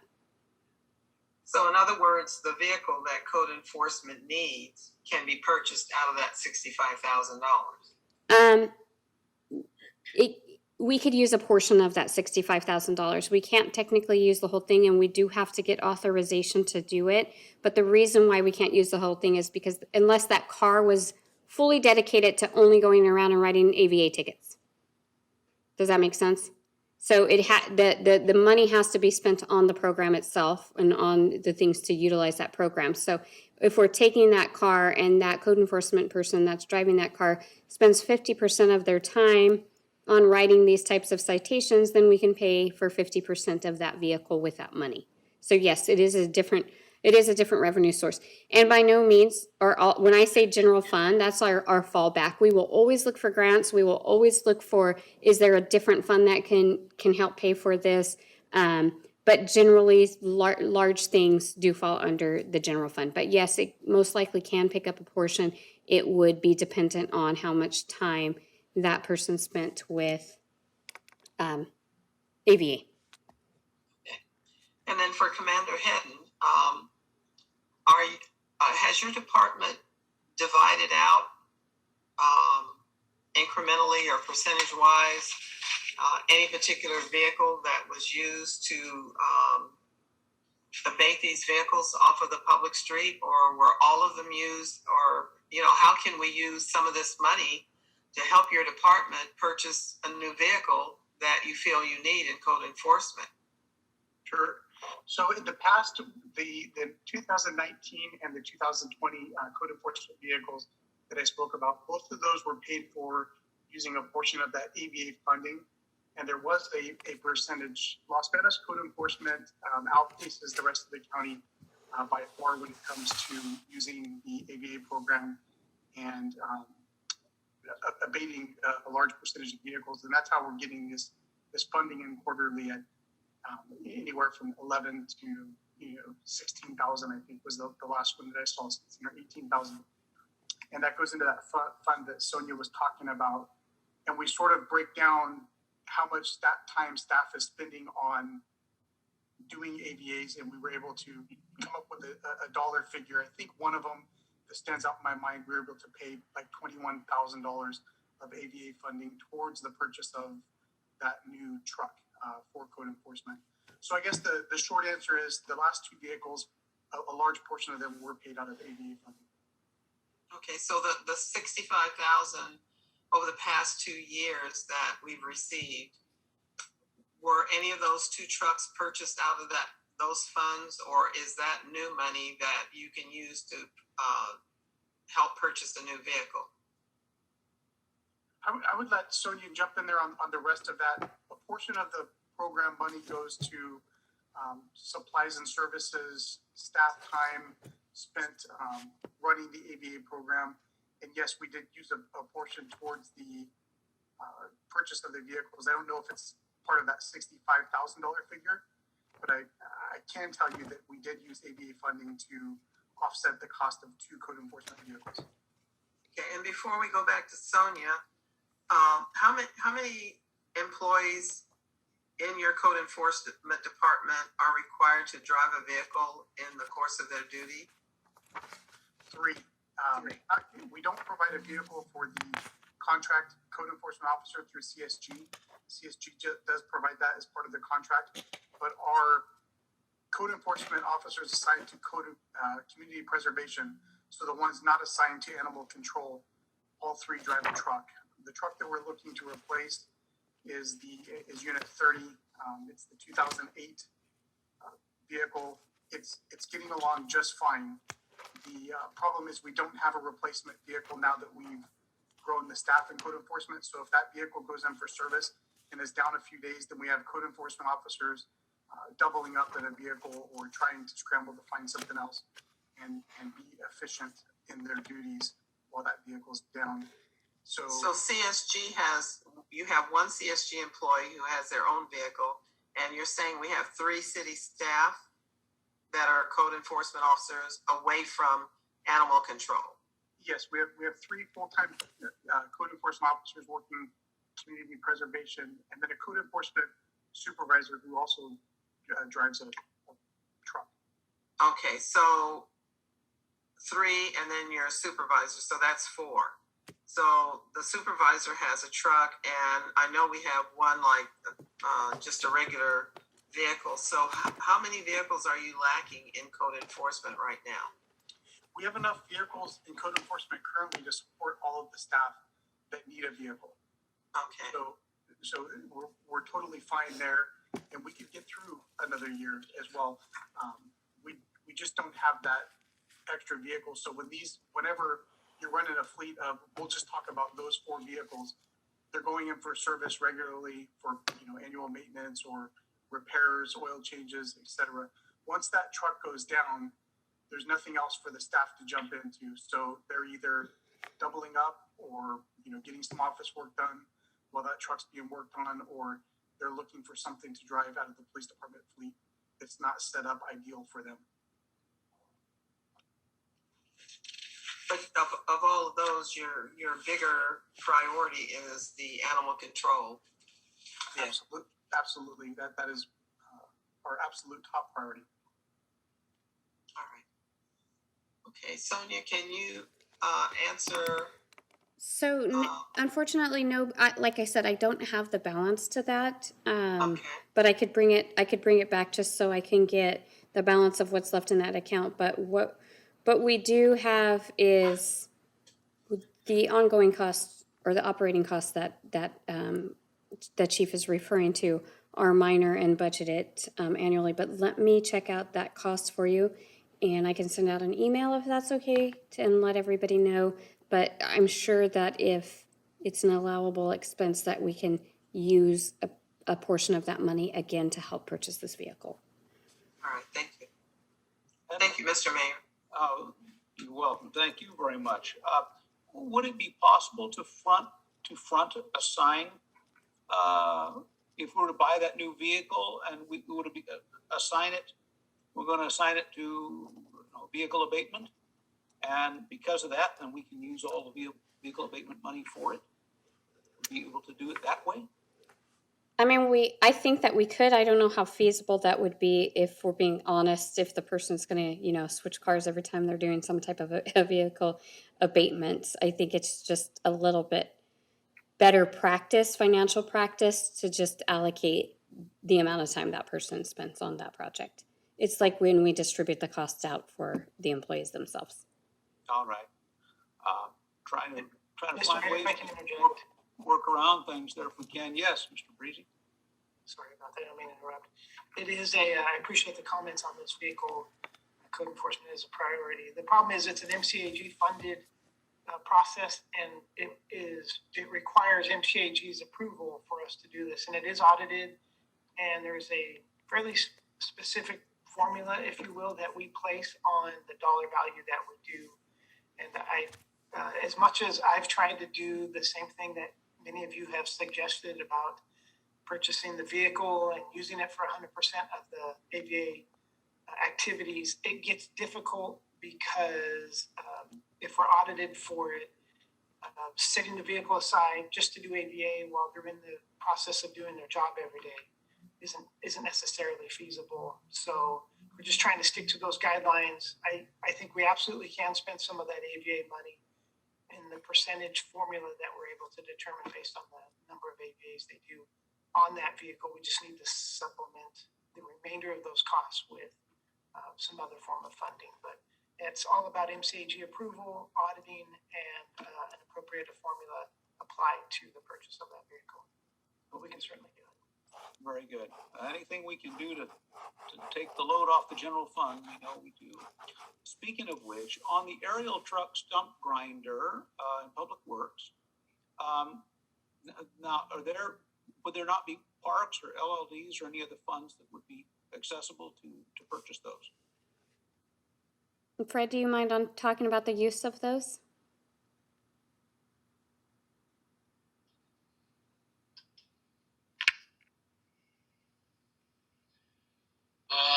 Mr. Mayor, in general, the cost is extremely high, and the LODs, the assessments are basically done for the upkeep, general maintenance, any sidewalk repairs, any infrastructure that is needed there. So this is not the cost that can be really reasonably passed on through the assessments.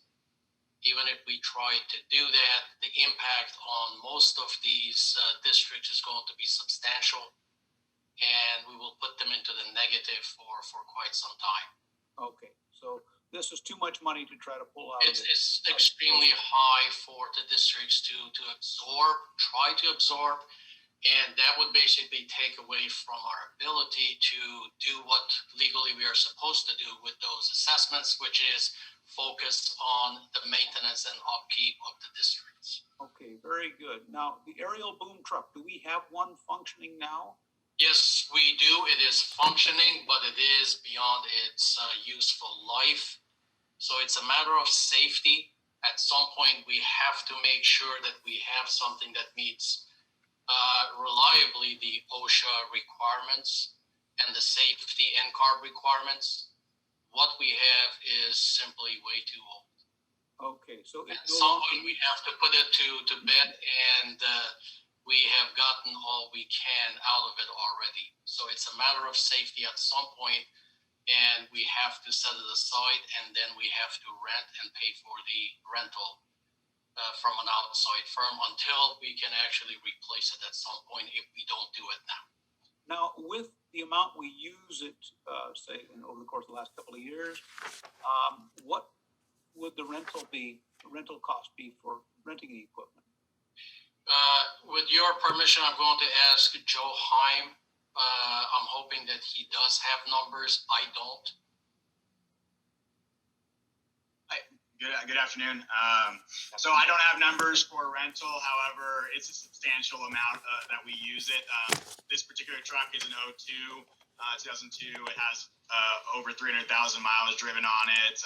It's measured by engine hours, which is over 5,000 hours, which can be compared to about 300,000 miles driven.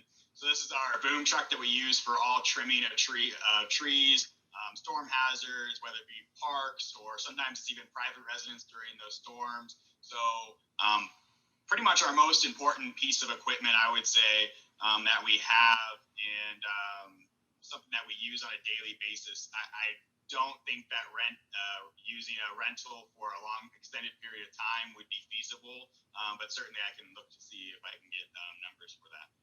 Okay. A number of years ago, it's been about 2000, before 2008, because I remember Ms. Brooks was still on council, and we spent about $300,000 on a lease purchase.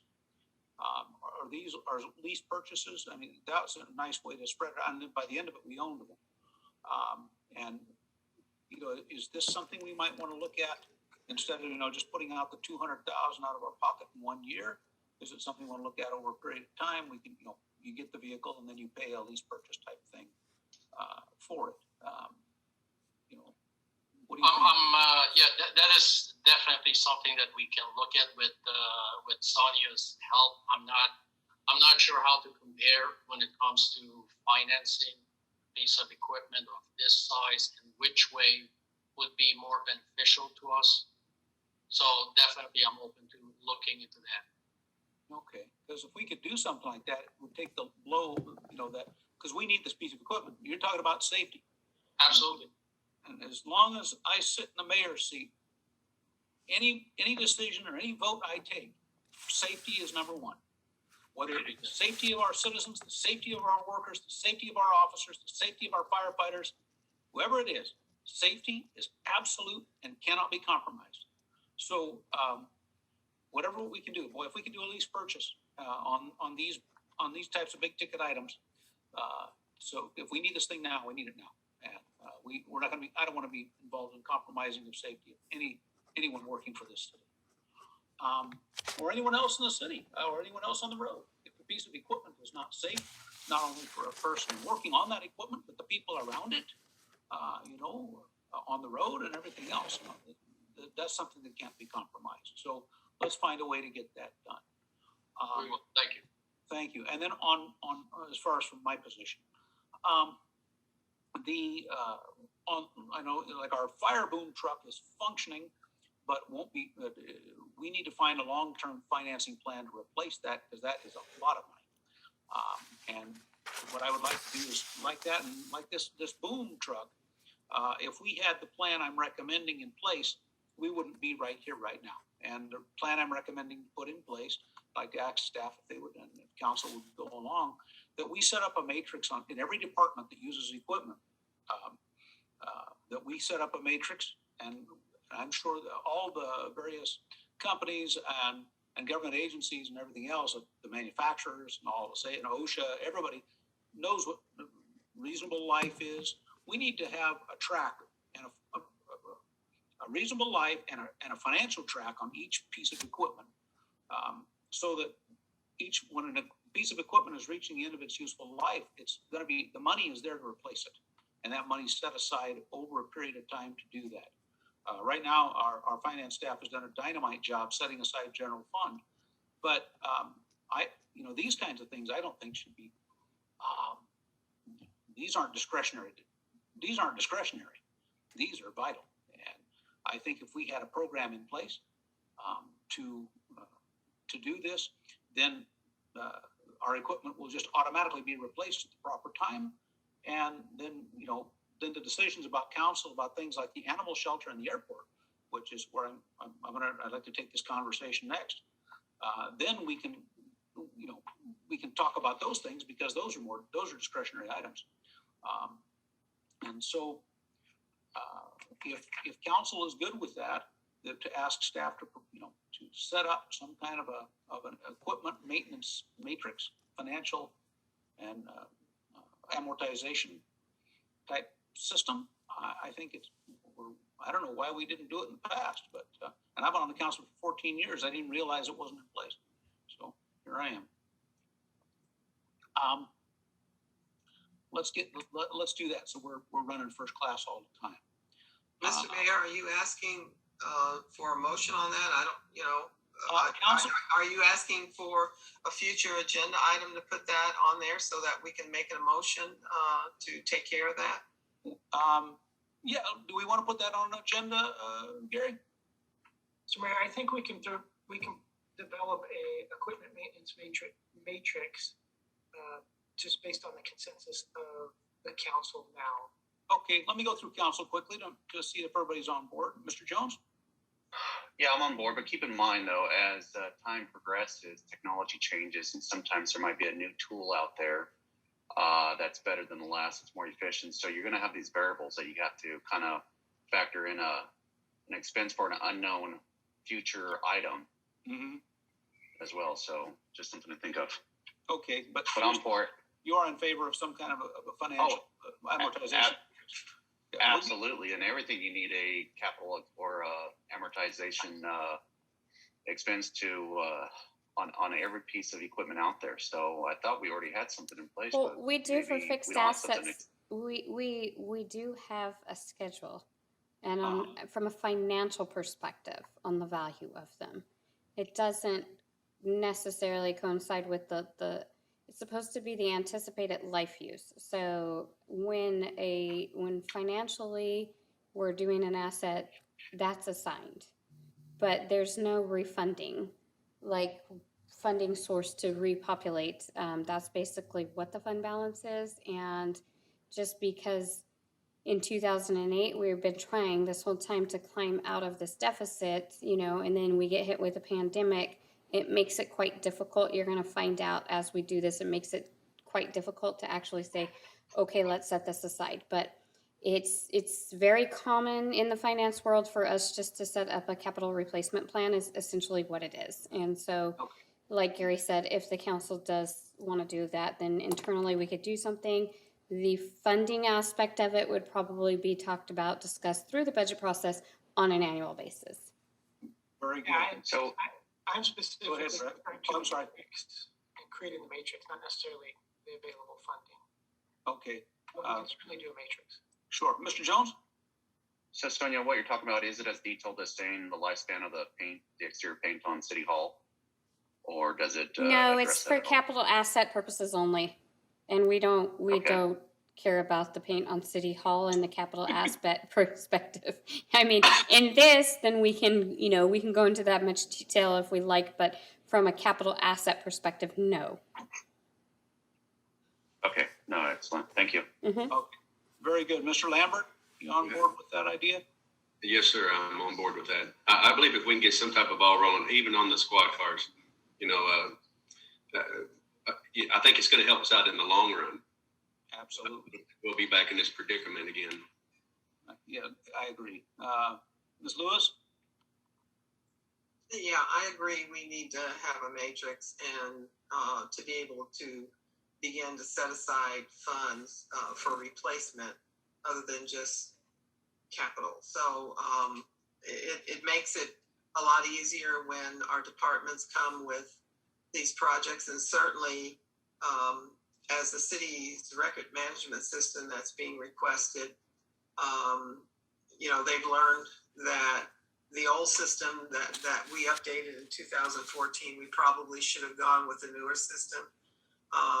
It will allow our staff to move forward with something technology that's more advanced to lighten the burden of doing the job, and doing it more efficiently rather than having to stick with an older system that's outdated and costing us way too much money.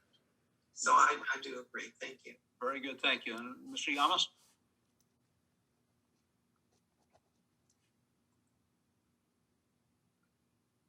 Mr. Yamas, can you hear me? I'm sorry, I lost connection there. Oh, there we go. Are you on board? You agree with having staff set up a matrix ongoing replacement? Sure, anything that helps us forecast. Okay, thank you very much. All right, so I think that's going to go a long way to making budgeting and prioritizing easier. And then let's see, the airport council, the airport and animal shelter are really up there. Animal shelter, you know, if we could, I think the bottle dump, we talked about that, Mr. Breezy. Was it the bottle dump alongside the ag complex as a possibility of a new animal shelter? Yes, that was a consideration, I think, that you discussed at the last meeting. I'm not sure where the closure of the bottle dump and what the rules are regarding that, but we can certainly bring that up and discuss it at the staff level and bring it back to you, as well as the airport conversation.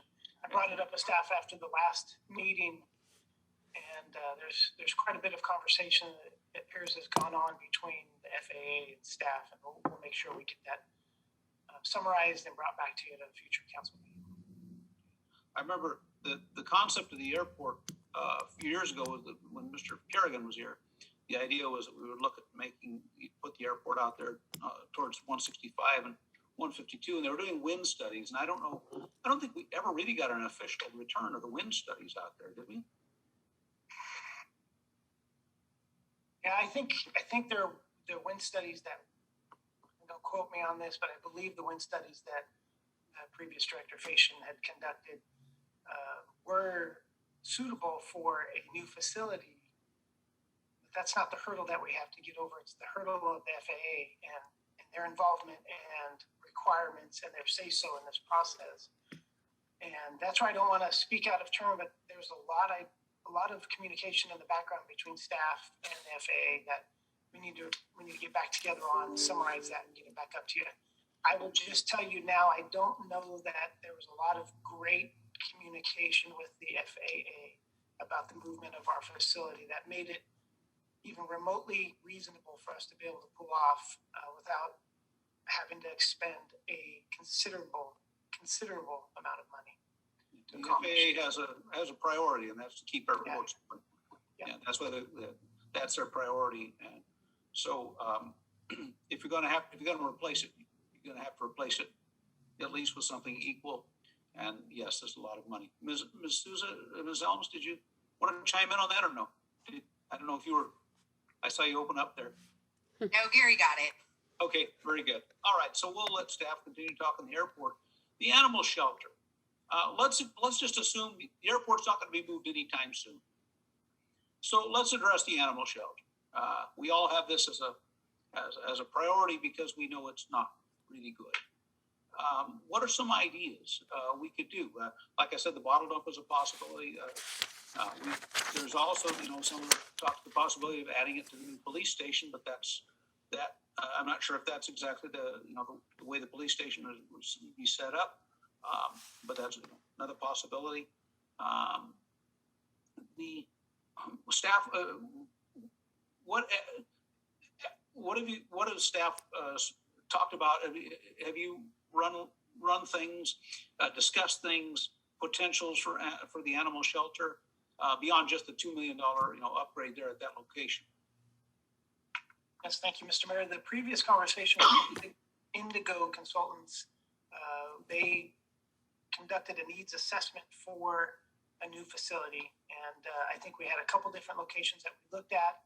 They were considerably more expensive to construct a new animal shelter, but at the time they were working with staff at UC Davis and their veterinary services studies, and they were talking about construction of a ground up, beginning to end, all-inclusive structure that would be a new home to our animal shelter.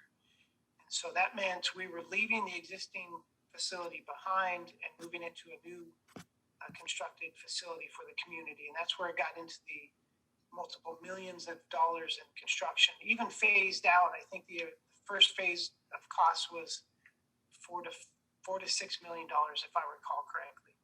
The approach that we took for the about $2 million estimate was we were going to stay at our current location, refurbish our existing facility, the old cinder block facility that is, redo some of the kennels, redo the chain link fencing, the gates, the flooring, clean some of that up.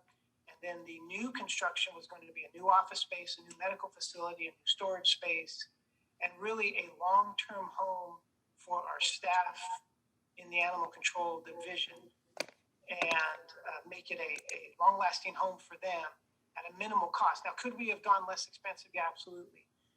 But when you go less expensive, you're just going to end up in the same position that we're in now, which is replacing that portable building. We certainly can add to the portable building that we have now by throwing that one out and replacing it with a larger one with a larger footprint with more rooms. And you would save money there. But our goal in this case was to find a more permanent home, long-lasting home, lower maintenance costs for our animal shelter. And it would have combined both the existing building, indoor and outdoor kennels, with the new 1,300 or 1,400 square foot facility that had just the bare minimum of the things that we needed to grow our facility to make it comfortable and accommodate the current population that we have now. So how many square feet did you say you needed for the animals and then for the staff? Would you have those numbers, Andy? I don't have the numbers that we need for the animals. The facility that we estimated at 1.75 without the pavement improvements and the ADA improvements. The ADA improvements, if we built a new facility, would go away because the ADA improvements would be part of the new construction. It was between a 1,300 and 1,400 square foot building. And I can give you the breakdown of the different types of rooms that are in that facility. But again, it housed office space, a lobby, a small cat room, a small dog, and I mean small sized animal rooms, a medical room to do minor different types of surgeries. I think I said a volunteer space, space for laundry, and a storage or supply closet of sorts. Okay. Somehow we would connect that and make it an efficient and effective working space with the existing facility. But that 1.75 would also help us remodel that existing facility. Now, is there enough space for the animals there now in the animal area, or do we need more space for the animals? Well, I think right now we're doing okay. What the staff from UC, the veterinary staff from UC Davis said when they came down was, we really shouldn't have dogs and cats so close proximity to one another. The dogs barking stresses out the cats. Though working out of that small location for the past 25, give or take years, the cats are sleeping and enjoying their day inside those small kennels. But obviously we should try and make as good a space as we can for the animals. But right now, because I don't know if it's COVID, but we've seen a decrease in the intake of dogs and cats that we've had in the past few years. We're actually assuming that some of that decrease is a result of people being home and not at work, or people being at home and taking care of their animals a little bit more because of COVID or some other reason. But right now, we're doing okay with storage and or kenneling of dogs and cats. I think it's the animals staying home taking care of the people when it comes to the COVID times. So what I'm thinking, I know Mr. Jones talked about possibly bringing something. Right now there's a portable out there now, but portables have come a long way since that. And the idea, if we had a nice portable, maybe a multiple unit portable brought in to replace that, give us the space we need, and that portable could possibly be moved again. Could be moved if we find another location. What would it cost to bring in, say a 1,400 foot portable, which would be, I guess, would that be a double unit? And then would that be movable again? Or maybe just a single unit at that space, and then could be moved. I'm trying to think about making this one do until we until we find a nicer, better one, and using our resources as efficiently as possible. And then as far as with the animal space, if we could, if we could clean that up maybe and put, I don't know, if we pouring concrete, if we have room, is there room to pour some more concrete for some more animal space there? Yeah, I think we can do that if we need to. I don't think kennel space wise, I'm not sure we need to have a large kennel space increase at the moment. Maybe just for your cat. I think cats don't take as much room. So how about this? What if staff goes back to the drawing board and looks at the idea of a modular concept as opposed to a ground up stick construction office space / facility, and see what we can do. We can make it cheaper. I just don't think we'll be able to get it in time for the budget. Sure. Okay. Let me go through council. Let me go through council and see how they feel about that. Mr. Jones? Hold on, I want to hear what Sonia has to say first. I was just please. gonna. I didn't realize you were chiming in. Sonia, It's okay. I'm sorry. I just wanted to remind council that if it doesn't make it in time for the budget, if it's something that you want us to look at, like Mr. Breezy's referring to, there's always that option at any time throughout the year. And we've done it quite often with councils in the past. We can come back with projects because, we've done our research or we've taken a different direction. So just because it's on the list doesn't necessarily mean that it's going to be built into the budget. And it, or it might just need time and we're not building it into the budget yet because we don't know the cost associated with it. So this is not the end. If you're not giving up on a project if you move it down on the priority list, it's just buying us more time. Okay, thank you, Ms. Williams. Mr. Jones? So, like I said before in the beginning, I'm not a big fan of throwing a couple $1 million into that existing shelter to renovate it when we have plans at some time in the future to relocate it. I don't mind throwing a little bit of money, maybe upwards of, I would say a max of $200,000, and even that's just mind blowing for me. That's just a lot of money. But I know government, it's just very expensive every time government picks up a hammer. So I would rather focus our efforts into identifying a new location. I'm not sure how big of a footprint as far as a parcel that we need. If we need 1 acre, if we need something a little larger.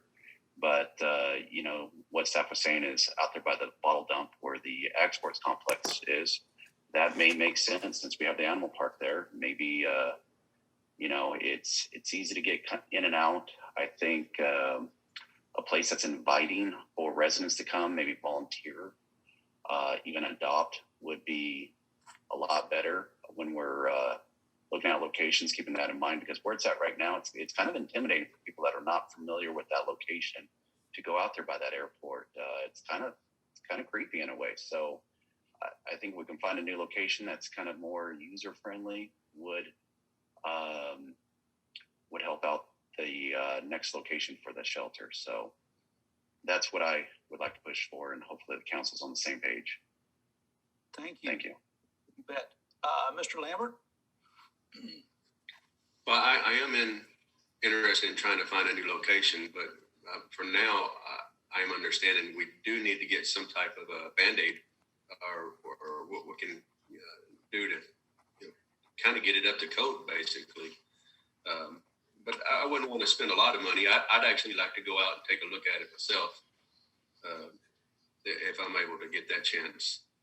But yeah, whatever we can do to get it that is, a little user friendly, not only for the staff and the animal control officer, but the cats and the dogs. Very good. Ms. Lewis? Thank you, Mr. Mayor. Well, certainly, I don't want to put a lot of money into the site where it is. I would like to see some new property. However, if there are modules out there that we can construct and move to the new site and still be usable for wherever the animal shelter is going to be permanently based, I don't see an issue with that. as long as, I don't see that being in the millions of dollars as we have set in the budget right now. But it would certainly be a much more pleasant atmosphere for our staff to work in, and hopefully more pleasant for the animals that are out there at the shelter. So modules, I mean, that's like Mercy Springs School, you know, it's all module. And if for some reason that land gets taken away from the school district, those modules can be picked up and moved someplace else for a school. So I don't have an issue with looking at modules for the animal control shelter. Okay, very good. Ms. Yamas? Thank you, Mr. Mayor. Yeah, let's look at what staff comes up with. Sure, maybe a new modular system. I'm okay with that. All right. So we'll go let staff have a look at a little, and of course, Mr. Lambert, just contact staff, and I'm sure they'll be glad to give you a tour. And then always remember council. I know we have a couple new council members. And remember, our staff is very, very excellent at taking care of our council, and they. Whenever we have questions, whenever we want to see something, they're always happy to take us out and show us everything, and we really appreciate that. One more thing real fast, Mayor. Yes. So on these modules, now we're not talking about housing the animals inside these modules though, right? We would still have to consist of putting in concrete for the animals, just because of you're not going to be able to wash the modules out. There are module construction for animal shelters that has metal and concrete subfloor. So we're going to look at all of it. Okay. The only trade-off is we have several locations in Temple. I think we have a good opportunity for a really low cost land location.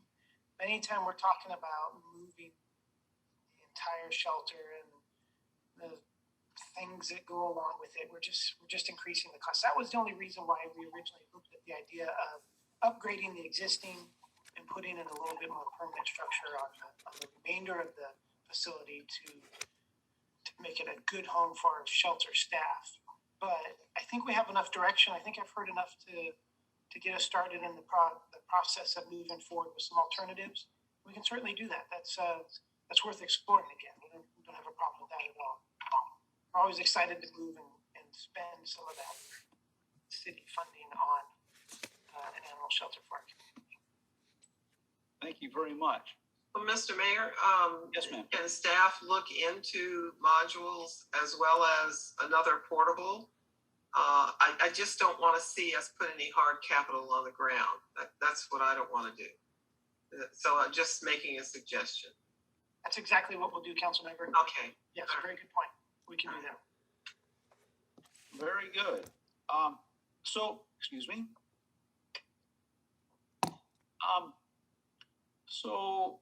I'm looking here at the list here. We have in progress, like I said, kind of going back over things. Our police station, the fire station expansion is not yet in process, but progress. I'd like to see it continue. And then let's go. The splash pad is in process, and I assume we're going to continue with that. The splash pad, I think, was pretty well set to keep going there at Chaco Park. Eventually, if the library ever found a new home, that would open up even more space there, but that's a while in the future. I think there was a little, as far as the downtown decorative arch, I think most of the councils, I don't think only one or two council chimed in on it. So I'm going to go through the council and see if we want to keep that at a pretty high priority rate level. Mr. Jones? Absolutely. That arch is, I mean, obviously it's the gateway of it would be the gateway of downtown, but it's going to drive a lot of traffic downtown to start shopping at some of our local stores out there. So we definitely need that archway. Okay, very good. Mr. Lambert? I'm for the archway also. All right, Ms. Lewis?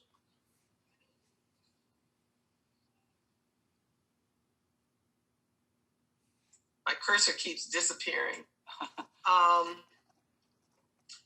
I'm a bit on the fence because we have so many other things that need to be done as far as studies are concerned. So, whatever the council goes along with, I'll go along with it. But I don't see it as the highest priority because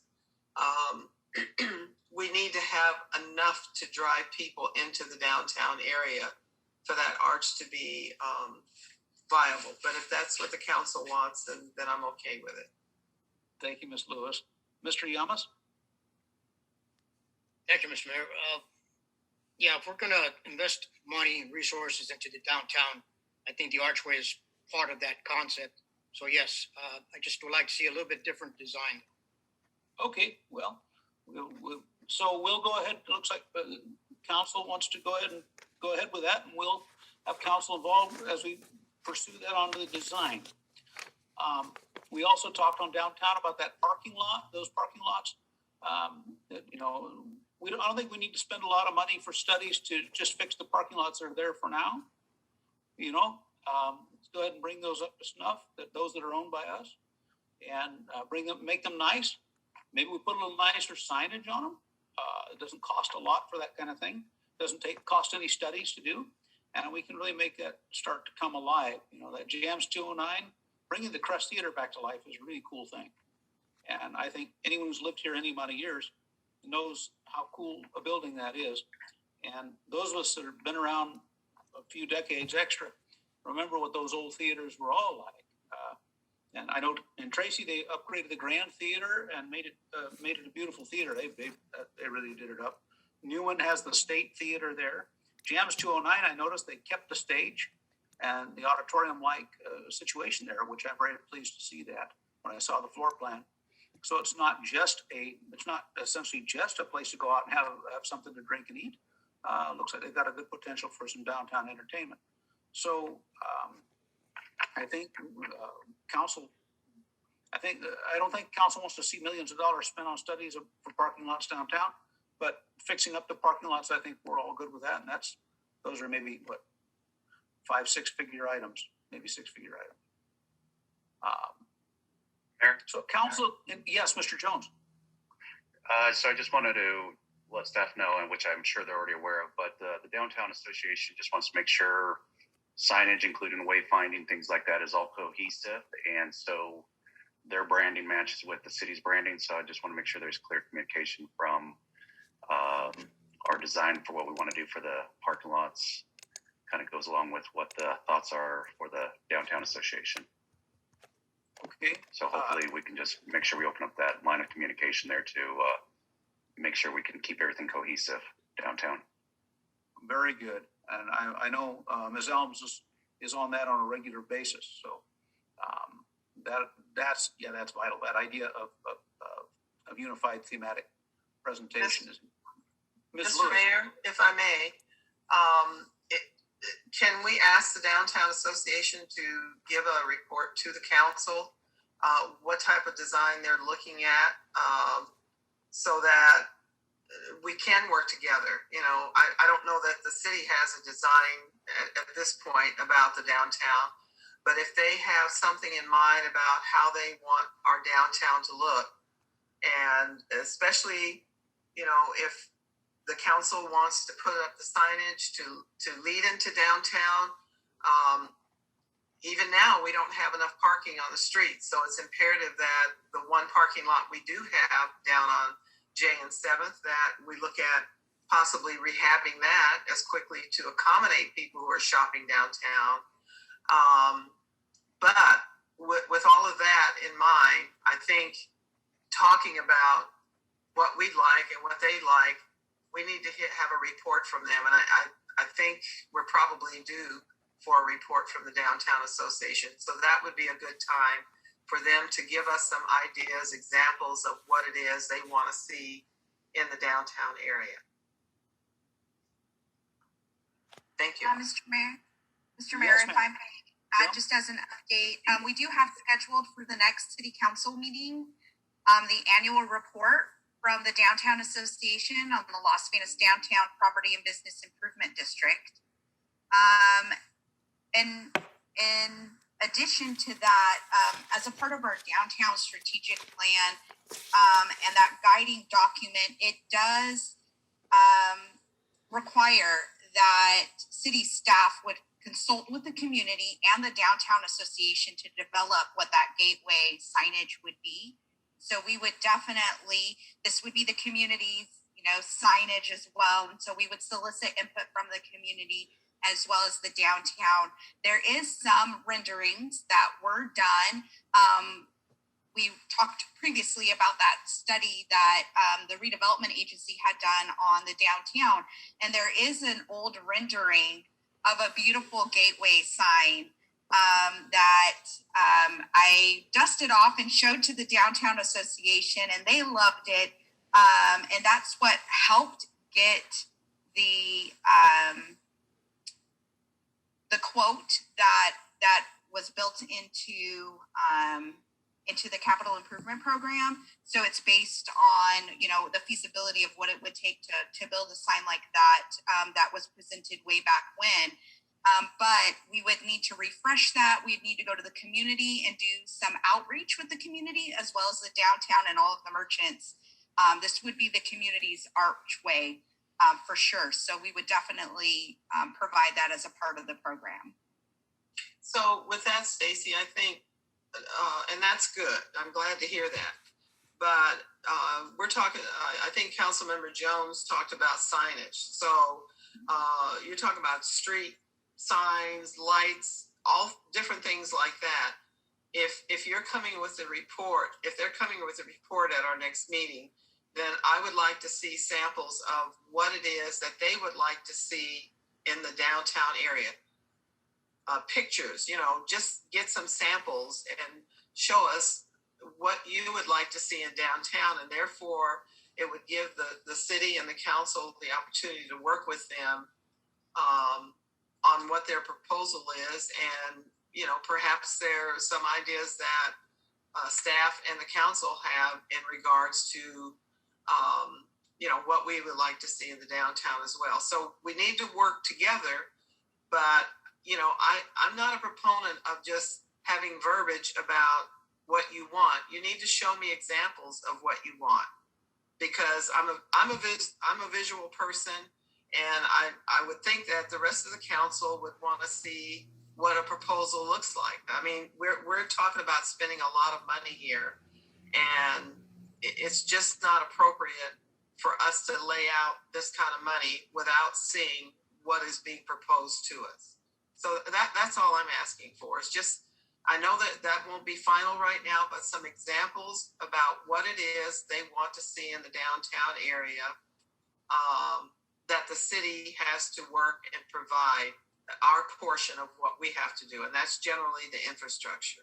So if there's something, hard that we have to do and help pay for, then show us. And just overall, they've got a plan, I'm sure, as to how they want the downtown to look. So share that with the council and begin to share it with the community as well, so they have a buy-in. It's not a one-sided deal. And I'm sure that that's what they're working towards at this point. But their presentation coming up is a good starting point to help us understand what they want to do. Absolutely. And I will work with the executive director, Sharon Silva, in having that presentation, having her ready to present that to the council. I do want to clarify that what has been built into the cost presented to you tonight is just for an archway gateway sign at 152 and 6th Street. Within that cost, there is not any wayfinding signage. So I did want to clarify that would just be that one sign on State Route 152 and 6th Street at this time. And that's a good starting point. Did you find the really old one with the waterfall? Yes, and the ducks. Yep, that was a beauty. Yes. And then there's also some great renderings for the rail trail eventually, the development there that quite, if that ever came to fruition, man, downtown would be one really cool place. And it should be. I'm very excited to see this. So, council, is there anyone else who has anything else you would like to add tonight before we send staff on their way to go do all the stuff we've asked them to do? I'll go ahead and go through council once through. It's probably the easiest way to do it. Mr. Jones? I'm good, Mayor. Thank you. All right. Mr. Lambert? I'm good with what we have. Thank you. Ms. Lewis?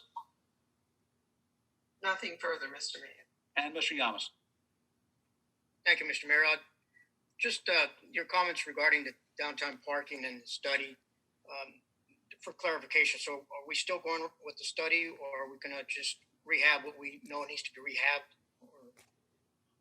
I'm thinking we don't need to do a study at this time. Just the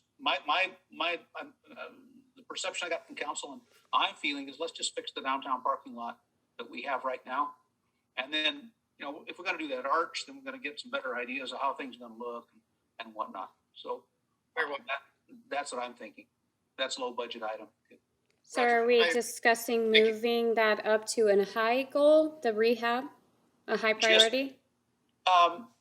Do we want to put that up to high priority? Just the rehab, just the basic fixing up what we have.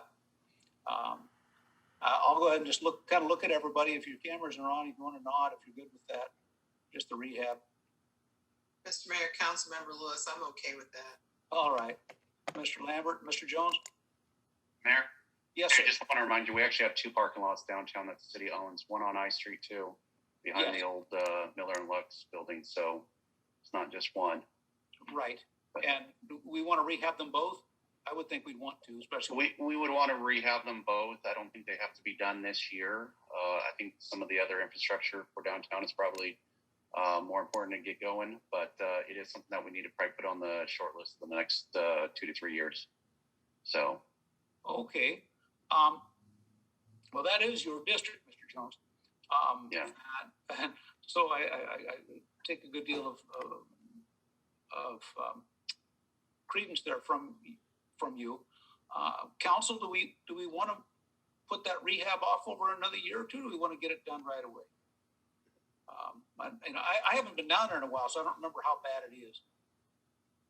Maybe someone else can enlighten me.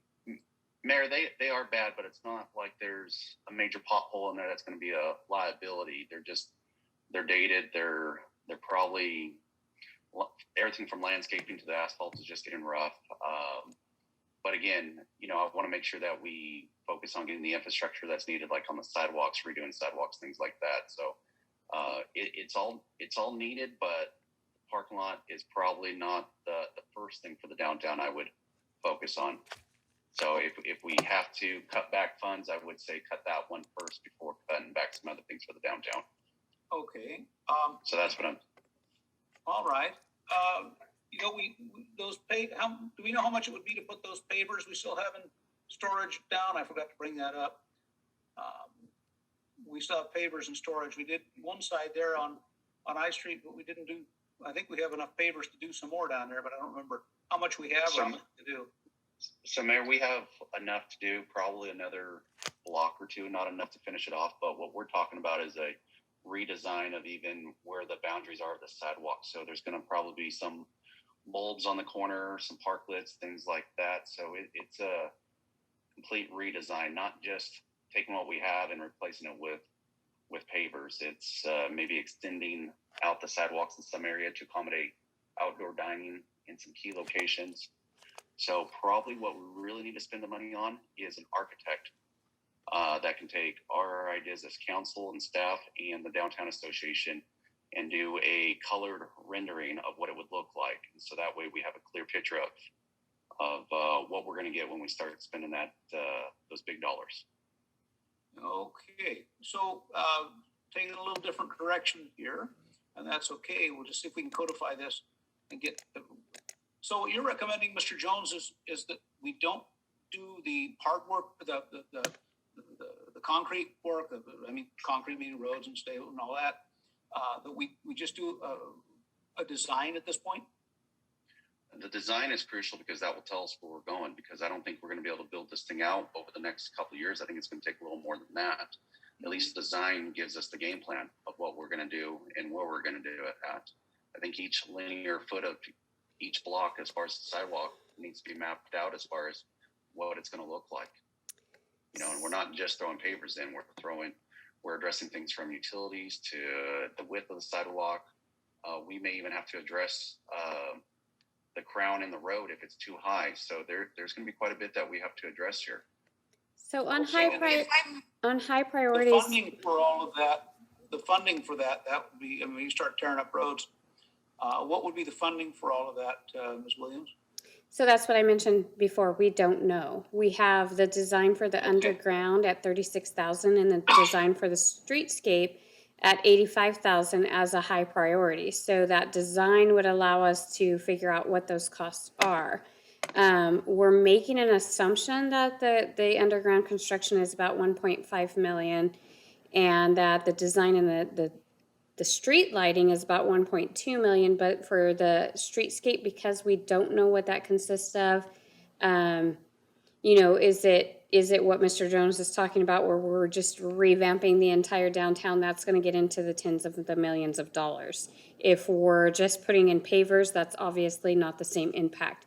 So that's why it's a high priority for the design and not the construction. We have to look at this design streetscape so we know what we're talking about and then plan accordingly. Is it something that we move forward with? Do we scale it down because we can't afford it at, such an extreme over the next 5 years? So in order to figure that out, we need to do the design. And it's here on high priorities, which is on the first page, I believe, the third downtown infrastructure. So without knowing what that is, we can't give you a cost. Okay, well, let me go back through council and see if council wants to take that back to go to put the design first and wait for the other things. Let's see how everybody feels. Mr. Jones, you already know where you are on that. Mr. Lambert? Yes. Okay, I'm for the design. Make sure we get it correctly. But now, were we talking about for the parking lot? Do we need to redesign the parking lots, or what were we discussing about the parking lot? That's where the conversation kind of took a fork in the road. Mayor, I can answer that. So the design would also include the parking lots as well. Okay. So we would knock it all out in one shot as far as on the design, and now we have a game plan that we can get estimates for. And so then it would be up So that's not accurate. So the design here is for underground and streetscape. In a medium goal is where we have the downtown parking study, the rehab, and the new construction. This is a medium goal. The mayor was talking about pulling out this rehab and making it a high priority. And I think that was the conversation at hand, and then we got off on the streetscape side of it. So Sonia, it's two different studies. Do you know everything that that we want in the downtown already? Because the infrastructure, there could be some added stuff that we want in there. So like fiber optic and things like that, if it's available nearby to pull that in as well. So there's a lot for even underground alone that I think that might be missing.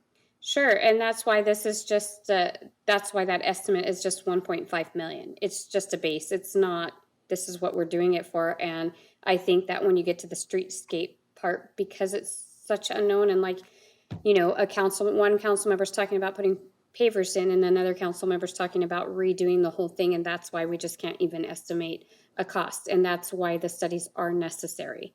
And that's why the studies are high priority, because we believe that we need to get those done before we can even begin to look at the projects as far as construction goes. We don't know what it consists of yet. We don't know what the costs are. We don't know where it is. So without the study, without making the study the high priority, those other items wouldn't even be on the list. I'm still slightly, on these studies though, we have to be able to tell the firm that's going to do the study on it what our plans are for the downtown and what we expect to attract downtown. Well, right? And then, definitely. That's all part of the study process, I would think. I would imagine that they would sit with staff, they would sit with council, you know, we would have workshops like we do for other items. okay, I can get on board with that, but before we lay down any pavers, I'd like a complete design of what we're gonna do for the downtown. That would include the parking lots too as well. We're gonna have that annual report coming in the next council meeting. That would probably, you know, let's wait and see, I would say, what comes out of that. And that conversation might give us a little stronger direction on what we want to do. How does everybody feel about that? You okay with that? Yes, I'm good with that. Mr. Mayor, I have a question. Yeah, absolutely. So with these studies now being pushed up in priority, where does that leave us with the archway or the entry into downtown? Because it sounds like the parking lot is going to be tossed into the study. Well, I'm recommending, and my impression from council is that we want to get that archway done. And that's gonna, you know, we're gonna have that report from Downtown Association, and that conversation about what that archway is gonna look like, I think is gonna kind of help, is gonna be part of this and help drive this future conversation of what we want that whole downtown to look like. We also have to decide, the council's gonna have to decide on spending, how much money to spend on that, because that, if you're gonna redo the entire downtown, you're talking tens of millions of dollars. In the old days, that's what RDAs were primarily designed for, but they're gone now. So where we would find that money is a big question. So I'm thinking that the arch is still there on a priority. And of course, we're just going to start the design factor on that, the design ideas. And that was, I think that conversation and this conversation is going to be driven and affected and helped along, facilitated along by the report that we get on the P-bid in a couple of weeks. I just wanted clarification on it because there's a lot of changes going on, you know, very quickly here, and I just wanted to make sure which track we were still on. Yes. Mayor, can I interject for a moment? Absolutely, Mr. I think you guys are still, you're doing very well as far as priorities go. I think the downtown signage is a high priority. The infrastructure, downtown infrastructure is a high priority. That is the phasing study part of the process, not the actual implementation of it. So that'll be the study that you previously spoke about. And then in the medium priority side of it, we have the downtown parking. Now, what I'll offer is if we keep this at a medium priority, meaning it's not necessarily something that is a priority for us to budget this year, we can still at the staff level go look at it. And I know there was discussion, I believe, in previous fiscal years where we talked about specifically 7th and J. And we'll see what we can do at the staff level to improve the area without having to go through perhaps $175,000 upgrade or rehabilitation of that downtown parking area at 7th and J. Does that sound okay? I'm okay with that. Mr. Jones? Yeah, I mean, if we make light improvements to it right now, that's fine. But just saying ripping out asphalt and redoing it, if we're going to be rehabbing sidewalks, we're going to probably need a yard nearby, which would probably be a parking lot for equipment and pavers and whatever else that's going to get torn up. So I would do the parking lot actual. If you're doing an overlay, do that last. So, but if it's just ceiling, striping, curb stops, landscaping, that's all easy stuff. So that's not anything too expensive. So I'm okay with that. All right. We'll take a look at all of that. And Mr. Lambert, you good to go with that? And yes, I'm good to go with that also. Very good. Ms. Lewis? Yes. Okay, very good. And Mr. Llanos? Yes, sir. Okay, very good. So I think staff's got a pretty good idea of direction there. And I think that presentation on the P-bid at the next council meeting, I think is going to be a really productive one.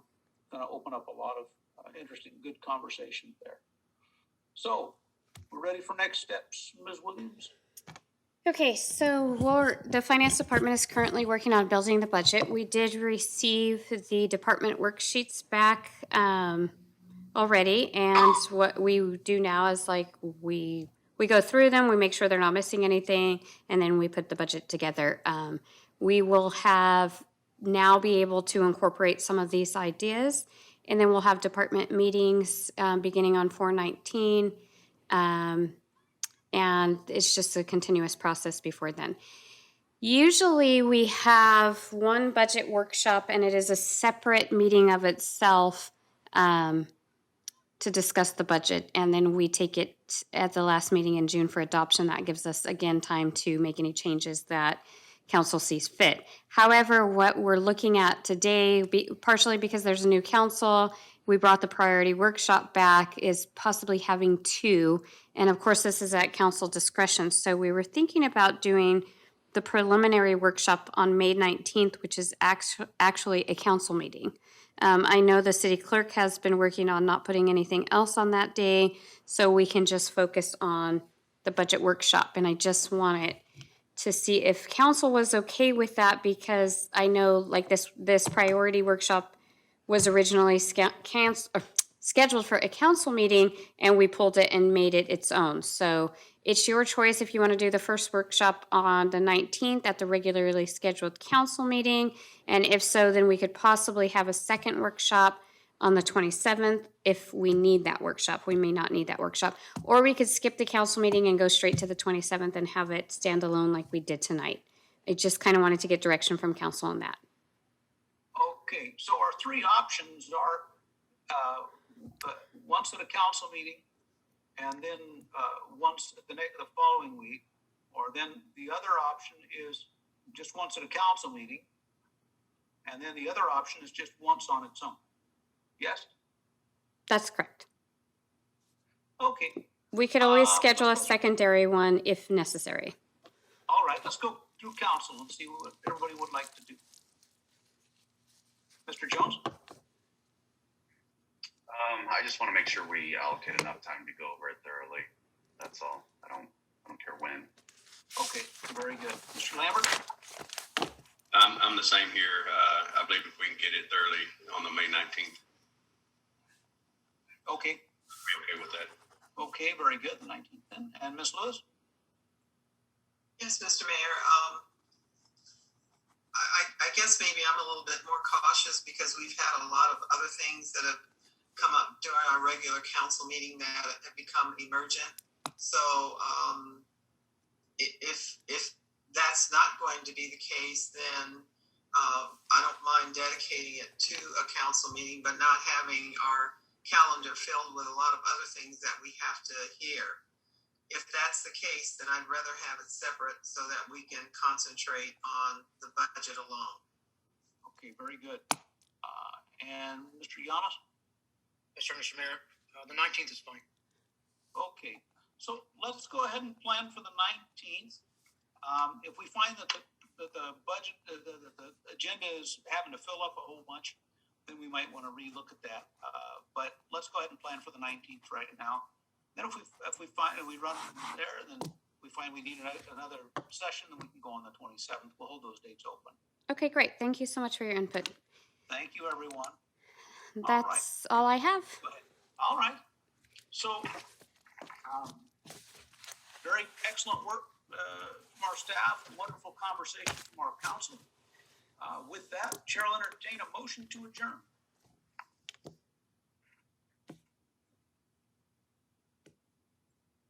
Nobody wants to Mr. Mayor, Councilmember Lewis. Somebody else jump in? Thank you, Ms. Lewis. Second? I'll second that. Thank you, Mr. Yamas. So I have a motion from Mayor Pro Tem Lewis and a second from Councilmember Yamas to adjourn. Roll call, Ms. Melanie. Jones, Yes. Lambert, Yes. Lewis, Yes. Lamas, Yes. Maria. Yes, meeting adjourned at 6:43 p.m. Thank you, everyone. We'll see you again soon. Thank you. Bye.